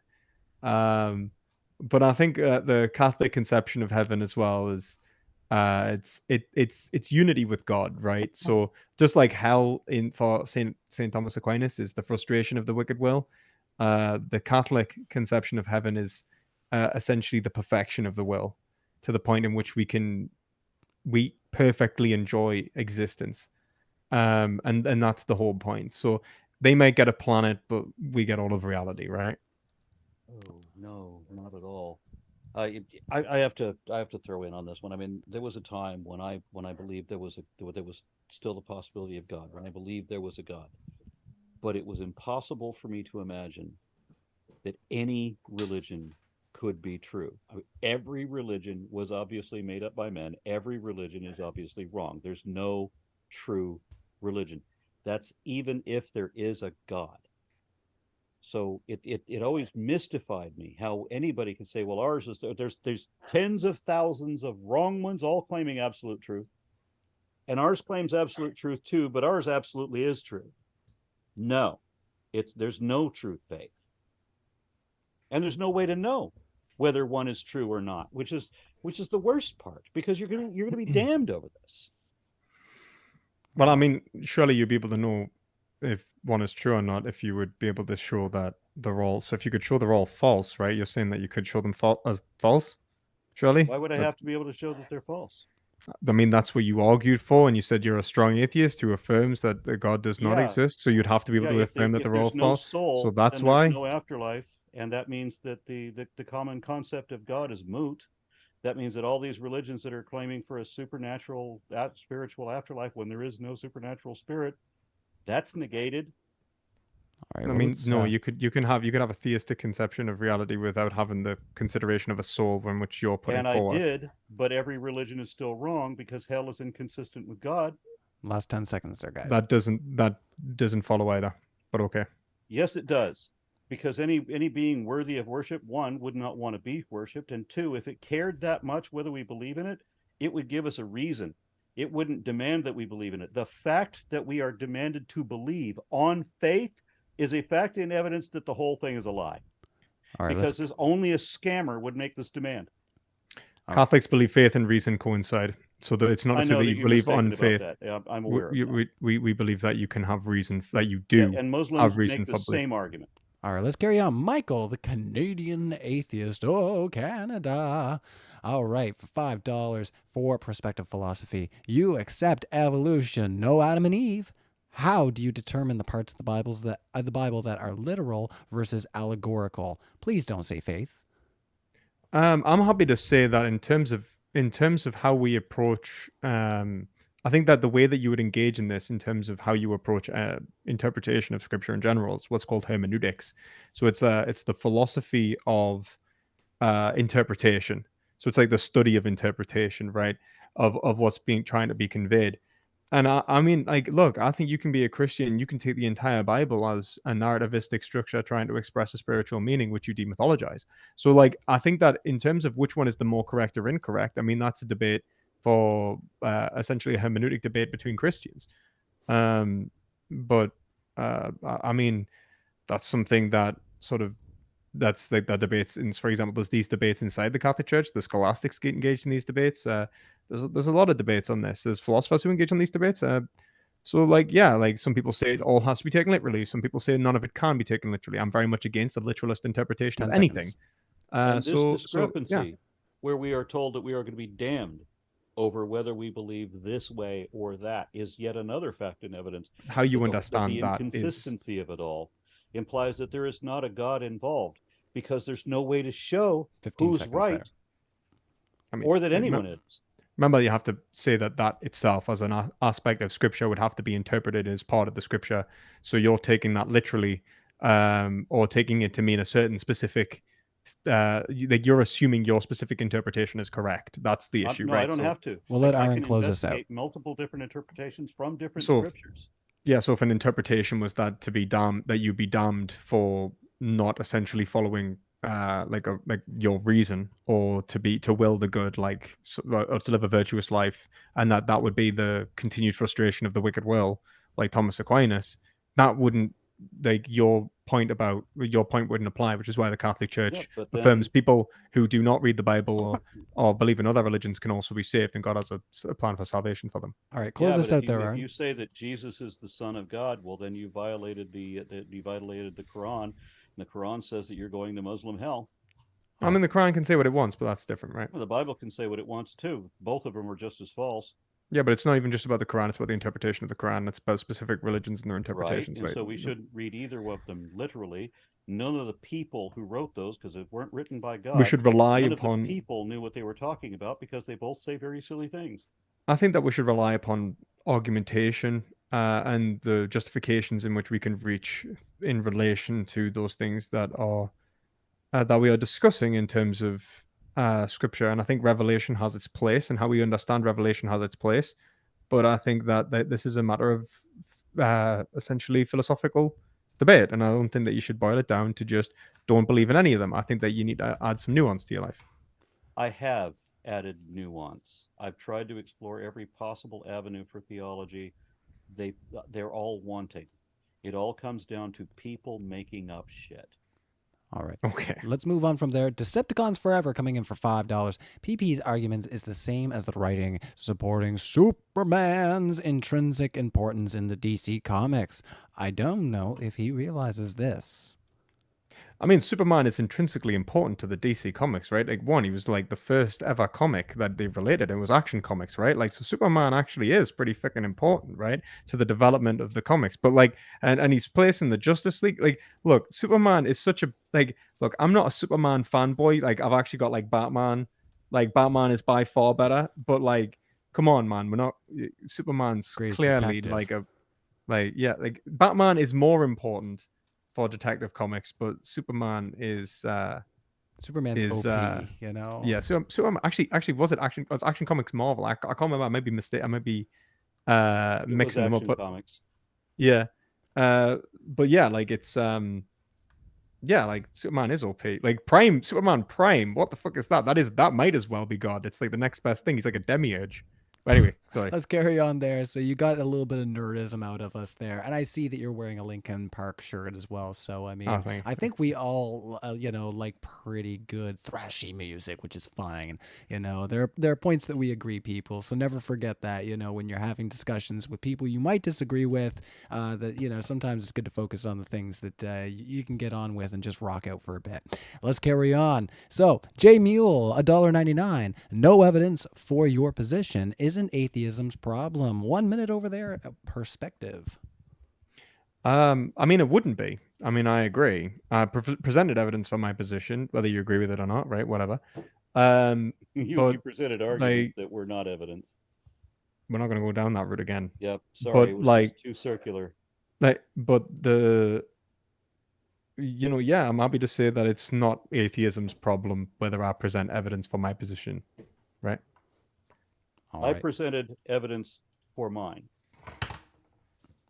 All right, well, let's carry on there, fellas. We got a few more questions to get through here. And thanks for all your super chats, everybody. And let's keep it rolling. So, Alphabetic, $5. Do you believe Aron is even a tiny amount illogical? If so, explain why it is just for him to suffer for all time just because he took the logical position. I don't know. I read that with some finesse, but I feel like it wasn't warranted. I'm sorry. I mean, that's a bit of a contradiction, it's a isn't little- it? That it's a he's little ad hominem, if I he's think, illogically suffers, but for taking the logical position. Well, he wouldn't be in the logical position if he was illogical, right? That would be like I do think that Aaron's point is like Aaron's position is. I think that he's shown some contradictions. I think that his position is incorrect. Well, I've already said in relation to. You never gave a contradiction. You accused me of false strawmanning, which I don't do, and now you're accusing me of contradictions, which I didn't do. I pointed out the contradiction earlier when you said you said in relation to evidence. When it was not, and then I had to explain why it was not. Okay, so the contradiction is so a fact would have to like unless you accept the existence of a necessary fact or necessary truth, then you would have to either say that a fact can either be that there is then you have to be able to demonstrate that it is a fact. But in order to demonstrate that it's a fact, you'd have to rely upon another fact from which you can't, like, essentially Okay. it's going to require, So and then if you give any given example, if I disagree with that this thing that you're citing is a fact, there are ways that I can look this up. yeah, but that's the thing. You're going to have to give a justification. You can give me the citation about how you learned about this fact. I can go to the same source and I can learn that same fact. Right? Look, the way that you would gain knowledge of a fact is through an argument, is through justification, and maybe, but we still have a point of data that is objectively an verifiable. argument relates to reality. Fact. Yeah, I'm still happy have to the say data. I never said that wasn't the case, but that means that something can be evidence of a fact without it being a fact. When you said a fact is that evidence is only a fact. I said evidence is a body of facts. Now, if you want to dispute a fact, then then I have to give more evidence. If evidence is the body, but it's not an infinite regress, because you can only be so stubborn. There's some ways that we can prove what is a fact that leads to this other fact, if you like. But I was much more charitable. If you know something, you say that a fact is something that's known. Okay, somebody knows it. I don't know it. How can I know it? I need to know that it's not just your assertion. I need to know that it's actually a fact. So you tell me how you know, and then I'll figure out how I can know. And then when we both know, then we can verify whether it supports your position or not, and whether that fact qualifies as evidence. I would always have to know based upon a justification, and the way that I would provide a justification is through an argument. So the argument is the foundation of the evidence in which you may have to explain, is true. And then you'd have to, like, an argument can be, explain how the fact becomes evidence of another thing, and then I could understand that. But we still have how it even becomes a fact being the point of data that we can verify, that is known. All right, let's move on to. I mean, yeah, kind of ask a question there. It's up to you guys if you want to carry on with that, or if you want to move on. We got another 15 super chats, so I'm trying to keep the. All right, let's run through them. All right. Sleep is the coffin of death. I felt like saying it that way. Matter cannot be created nor destroyed, which means God didn't create anything. Evidence. Matter absolutely can be created and destroyed. Like, he means energy. So sorry. Material energy, because one can become the other. Yeah, they carry on to say matter is slowed down energy, and energy is sped up matter. They carry on to say the law of conservation of mass. So that was the other question. So how is God doing it? They're interchangeable. Yeah, it's the law of the conservation of energy. When you look at them both in the same construct, you can create matter out of energy, but it's the same substance in essence. It's this the foundation is energy. Like, it's not mass, it's not matter. The matter is essentially the specific quantifiable properties in which energy at a specific location and time is exerting. So, like, it would be like for example, a certain frequency, like, would essentially embody a certain particle state, which might, or an electron, which was have like, basically, you could, if you break it down to the point in which you talk about subatomic particles, you get to the point in which if you break it right down, you're going to start talking about the properties of an energy, how that property of energy relates to the properties of a particle, and then how those specific properties of those particles relate to each other. Now we're starting to talk about matter, but it's reducible to energy and not matter.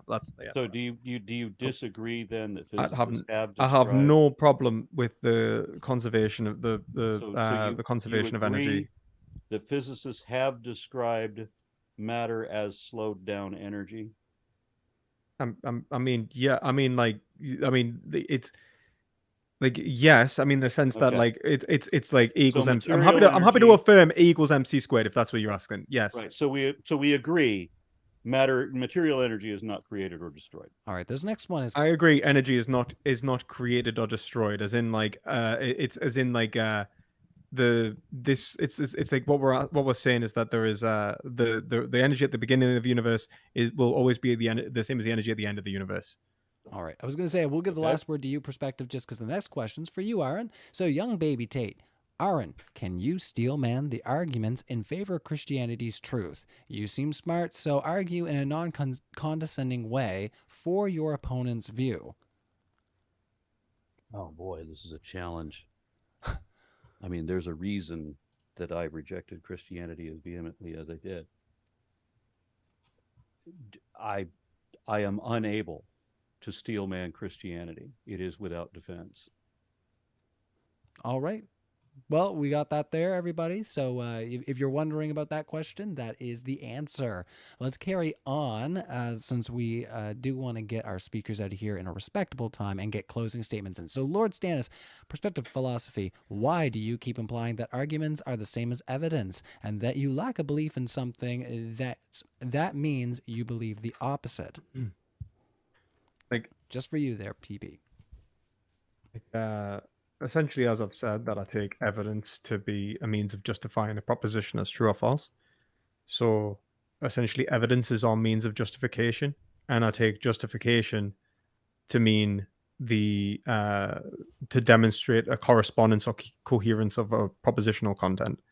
So this would be logical coherence or correspondence, which I think is this kind of coherence and long way around in some respects, but I'm sort of a found-herentist on this. So whether you take correspondence theory of truth or you take a coherence theory of truth, found-herentist, whatever the hell you want to do, yeah, you're essentially going to demonstrate the relation of something like essentially a proposition to reality, and the way you would do that is through a form of argumentation, usually some ideally deductive, right? All right, let's carry on. So, why? This is from Nick Cheadle. Oh no, it's for 666, the number of the beast. All right, so thanks for that, Nick. You triggered me, bugger. All right, why is the Bible and most mainstream religions since then so heavily plagiarized from a Sumerian tradition and beliefs? I mean, like as I said, I'm partial to a little bit of perennialism myself. I don't mind saying, like, you know, that the Greeks played a role, that various religions played a role in the construction of Christianity. I just think that Christianity is the most refined religion that we'll have. I think it's the best explanation of theological truth, and that's why I'm a Christian. All right, let's carry on from there. And thank you so much for your super chat there. So let me just scroll here. My goodness, my fingers. The Mayonist Mind. Hello, perspective philosophy. Considering we about as much evidence for dragons as we do for God, would you say that dragons exist? Thank you. I mean, we don't. But yeah. I don't know what to say. Like, yeah, we don't. We have much more evidence for God. Yeah, the Bible talks about dragons. We fought a dragon in my D&D campaign last week, so that's what we'll get out of that. All you we can't need. prove Godzilla doesn't exist. Oh, I can because I sang it today, and I had the perfect delay for it. All right. Why do you think that you can't prove something like Godzilla doesn't exist? I mean, Godzilla is clearly an example of physical impossibility. You would definitely be able to Have prove. You looked like everywhere? Have you looked in the Marianas Trench? You don't have to look everywhere if the concept is untenable. If it's physically impossible. Darth Vader doesn't exist either. Yes, I can. No, you can't, because you'd have to look in every galaxy far, far away a long time ago. That's not how it works. Like, you think that you have to, you think that you have to, like, look at it like this, right? Do you I'm think just delighted to see you arguing my side for the first time since this debate. Look, do you agree that you would be able to prove something about somewhere else in the universe based upon, let's say, a sort of like a sort of scientific doctrine? As I said, you're arguing my side, unaware of it. I've had this argument with creationists where they've used the very same argument that when I turn it around, when I put Zilla on the end of God, they don't know how to use that argument without defeating the argument they just made to me. There's nothing about this that defeats the argument. Well, I know, because you're an idealist. I thought, the problem. I'm going to move on to the next super chat, but I thought I settled this when I said I sang Godzilla earlier, proving that it is definitely true, because, oh no, they say he's got to go. Oh, go Godzilla. Dun, dun, dun. Anyways, I love that solo. I can rip that for days. It's way too short when I play it. Let's carry on, fellas. But I saw a lot of chat about Godzilla, so I've just been like, it's just my day, I suppose. Fatima Johnson. Aron, do you agree atheism is an example of a conclusion in metaphysics? It is an inference we make from what we have discovered scientifically. It could be. It can be an inference. It can be a conclusion, but it isn't necessarily either. All right. Let's carry on from there. I think that was succinct, and I think that gets to the point there. Let's carry on. JD on YouTube for $5. Aron, sinning evidently prevents long-term fulfillment and is a detriment to yourself and others around you. That's evidence for Christianity. Wait, if I say something that I say is evidently true, meaning that I can show the evidence to back the conclusion, that's detrimental to my position? The fact that I can do that? Any thoughts over there, perspective, to elaborate or no? I think that we've been around this for a while now, All right. and it's 4:30 All right, let's in carry the on. morning. Best in show, $10. For perspective philosophy, if God was already perfect, all-powerful, all-knowing, all good, and was already perfectly perfect with no needs in every way, then why did God create anything at all? I mean, Aquinas answers this. He actually says that the only reason anything exists is because God we are the product of God's self-creation. So it's not like you shouldn't look at like God as taking specific acts external to himself. He's acting in accordance with his own necessity, and that is it. So God doesn't need anything because he's perfect, but he needs things. We are an aspect. We are contingent beings contained within the perfection of God, and the perfection of God. So for something to be perfect, like this is why I think the Trinitarian position is superior, because it relates to what's called universality, particularity, and individuality in terms of logical structures. We are part of the particularity of God. All right, let's carry on. Limitations of God. Ready, steady. I am curious to know from both of you, and we'll put 30 seconds on the clock.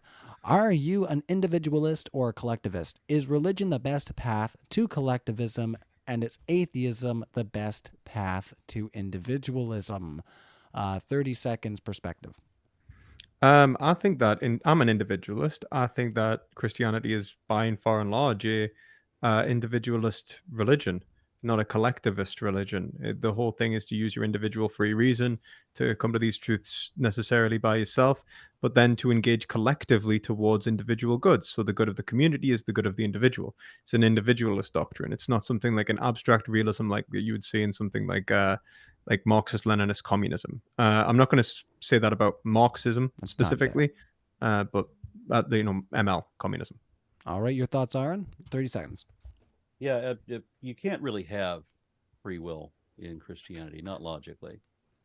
So, it's likely that we don't have free will anyway, but certainly not possible in a system where they have prophecies being, predicted and supposedly fulfilled so many generations in the future, where God already knows what decision we're going to make before we make it. So that's not our choice to make. All right, let's carry on there. Predestination is compatible with free will. No, it isn't. If you don't have the ability to make your own decision, because God already knows what you're going to decide. That's the same reason that prayer is pointless. You can have the capacity to make your own decision, but God knowing what you would do. But if we don't have free will even in real life, we certainly don't have free will in a situation where God can predict all of these prophecies of what is going to happen despite millions of interactions with other people and all of our future selves. God just knows what we're going to do before we're born, before the conditions that would determine whether we can make that would imply that God's knowledge of our conditions wasn't posited upon or what's the word I'm looking for? Indeterminacy. But whatever. It's cool. Right. 30 seconds I'm going to put on the clock for the rest of the super chats. Bob asks, what is the one true philosophy? 30 seconds. I think that's for Hegelianism. Hegelianism, 100%. Hegelian Catholicism, if you want it. Like, my philosophy, of course. Like, what can I say? The one true philosophy is that which is necessarily it is the absolutely correct way of viewing reality itself. No one has it yet. Philosophy is not complete. All right, let's carry on. Ready, steady, go, man, go. Ah, you triggered the Buddy Holly. I am curious to know from both of you. Are you an individualist? Oh, that's the last one. Leave a math. DOP 250. Good. Next one. If Jesus believed in young earth creationism, Adam and Eve, Noah's flood, and Exodus, will you remain a Christian? Sorry, just to clarify, it's in like if who believed in all of that? If Jesus believed in young earth creationism, Adam and Eve, Noah's flood, the Exodus as well. I think the viewers should already have their answer. I mean, he's not a biblical literalist. You can tell that by his tattoos when you compare that to Leviticus 19. Yeah, basically, yeah. I don't take this literally. Alrighty, you heard it here, everybody. Let's carry on. Ty Wilson asks, for perspective, can you directly address why a deity would need to have humans believe in itself so that it won't condemn them to hell? I mean, that's a good question, right? Like, obviously, how you relate, like, how you interpret the point of condemnation is important. That's why Thomas Aquinas, I think, is the best answer for that, in relation towards the fact that what we are desiring is goodness. So if we desire goodness, and if God is goodness, and there's a whole argument for this, then to essentially deny ourselves God is to essentially permanently frustrate ourselves. The more we deny God, the more we frustrate ourselves. So it's literally just the frustration of the wicked will. We are self-frustrating. That is what had us. All right, Jason is coming in. I tell you honestly, the way that you talk about your supposed need for God is, to me, no different than a heroin addict telling me how wonderful I would feel under heroin. All right, let's try to carry on. Jason83 asks, perspective, why Catholicism over Eastern Orthodoxy? The Filioque is superior. Is that yeah. All right. Coffee Mom coming in. Perspective, did your parents teach you Catholicism is true? Thanks for your chat, Coffee Mom. I mean, I was encouraged. I was taught Catholicism, but I was always taught to question my beliefs. Like, my mom, at the age of 9, read Richard Dawkins to me, The Blind Watchmaker. I was encouraged to be interested in science and technology and learning in general. I was taught the necessary prerequisites to think for myself, and that's what I try and do. Was I taught that my mom was a Catholic? Yes, but as a Catholic, I was taught that I have to confirm the belief myself in order to be a true Catholic anyway, and I have to question it in respect as to whether I believe it and why. So yeah. All right. Ready steady for $2. We're getting to our last 2 super chats.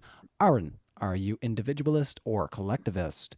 We did answer this, but if you had any elaboration on those thoughts, now would be a good time to get them out. Yeah, I have a difficult time pretending to be interested in philosophy. I've read Hume and a couple of others. I found Descartes detestable. Same. Yeah, I just don't. I don't know that I know the difference, to be honest. But I would say that I'm probably more collectivist. Alrighty, but I'm going on an assumption of what I think that means, and I'm hesitant even to define it. All right. Well, we'll read our last super chat, unless any come in during our closing statements. 60-second skeptic, $2 Canadian says, "Thanks for the debate, eh?" Well, you're welcome, my fellow Canadian. We hope you enjoyed, and let's move to our closing statements. Aron, 1 minute. The floor is all yours for your closing thoughts on our discussion tonight. My biggest issue with religion was, when I had to abandon Christianity.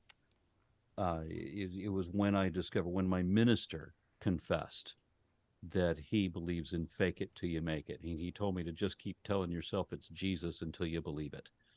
And I realized that he wants me to lie to myself until I believe the lie. And so I was determined to find whatever truth there was. And so I did my own study, which of course I know how hazardous that is. So I turned to a number of other different sources, and I've done that pretty much all my life. I've been looking for somebody that showed me the truth of their position, because that's all I care about. Don't tell me that something is true if you can't show the truth of it. And no religion can.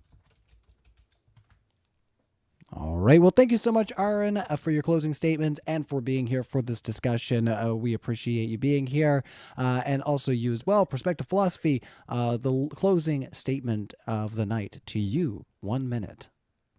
Yeah, so thank you very much for having us on, and thank you, Aron, for being willing to have the discussion, even if there were times when I think we tested each other. Yeah, so I think that the main takeaway from this debate for me is that in order to give an argument that I've attempted to give an argument for the existence of God from the principle of sufficient reason in relation to the existence of a Christian God, which I would consider evidence as a justification of the as a justification of a proposition's truth value. In Aron's case, I didn't find that there was a justification for the proposition that God did not exist. I do hold the fact that an atheist does have to prove a negative proposition and not simply lack a belief. You can be an agnostic and also lack a belief, a disbelief in God. You can be that way as well. So yeah, thank you very much for the debate, and yeah, I hope you all have a lovely night. All right. Well, thank you both of you for being here. It's been a lot of fun. It's been juicy. It's been entertaining, of course. And just want to remind everybody that we have our crowdfund linked in the description. And also, right now, for the upcoming event, if you donate there, we will have, if you show up, to the live event that's coming up here, Aron's going to be there. So once again, if you like what you're hearing from either of our speakers, they're both going to be linked. But Aron is going to be at the conference. Where you can also get a signed emblem from each of the debaters that are going to be at the conference, which is exciting. So you won't want to miss that. Definitely check out the live event, purchase your tickets there. And once again, a big round of virtual applause to our debaters. Hit the like button, share this out in the contentious spaces where you like to operate in. And yes, clap, clap for everybody. You have a good night. Enjoy the guitar solos and me screaming in your ear and all the other things that I do. Have a good night, everybody.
Self-oppression, what am I to do but tear away when I'm boiling at the top?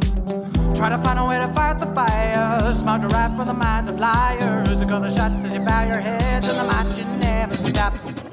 The stars could be free, but this insanity bends you right by the knee. Run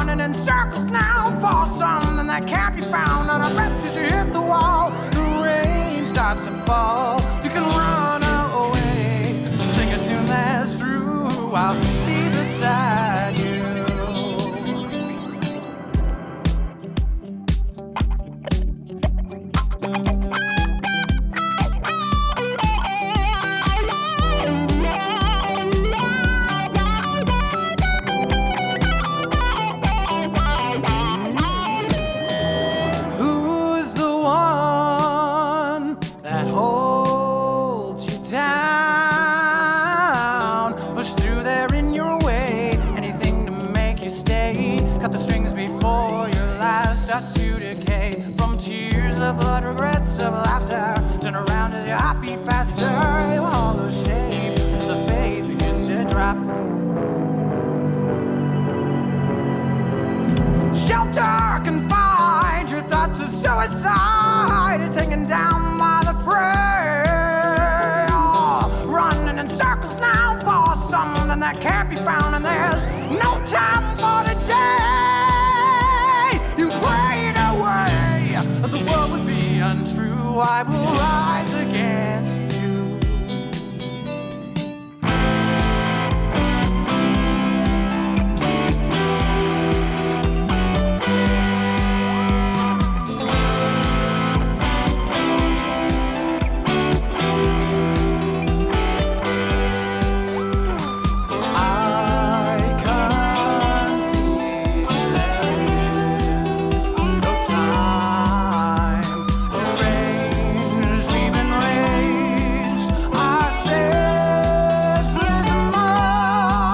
Until they're gone, nothing can matter at all.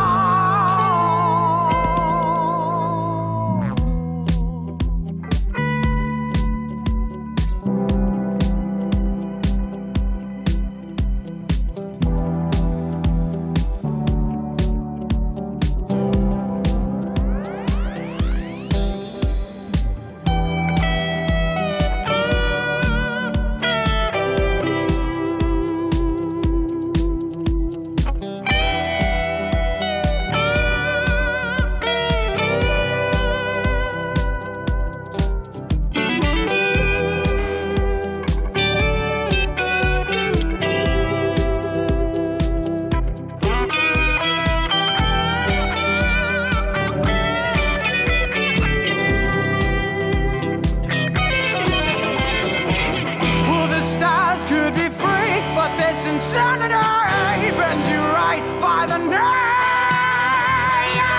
Running in circles now for something that can't be found. Out of breath, smash the wall. The water consumed all. You prayed away that the world would be untrue as it rose against you.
Did you think it would always be for free?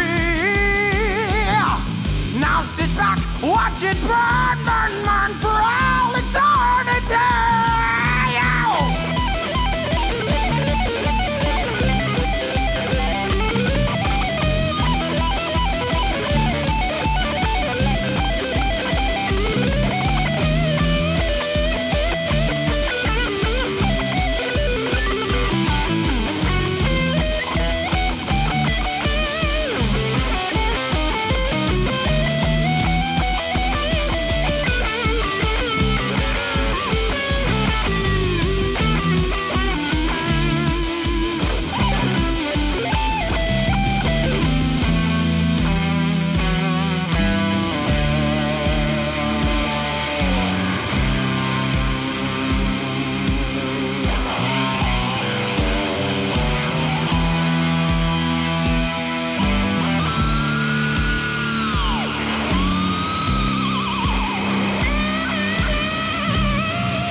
wherever you are out there.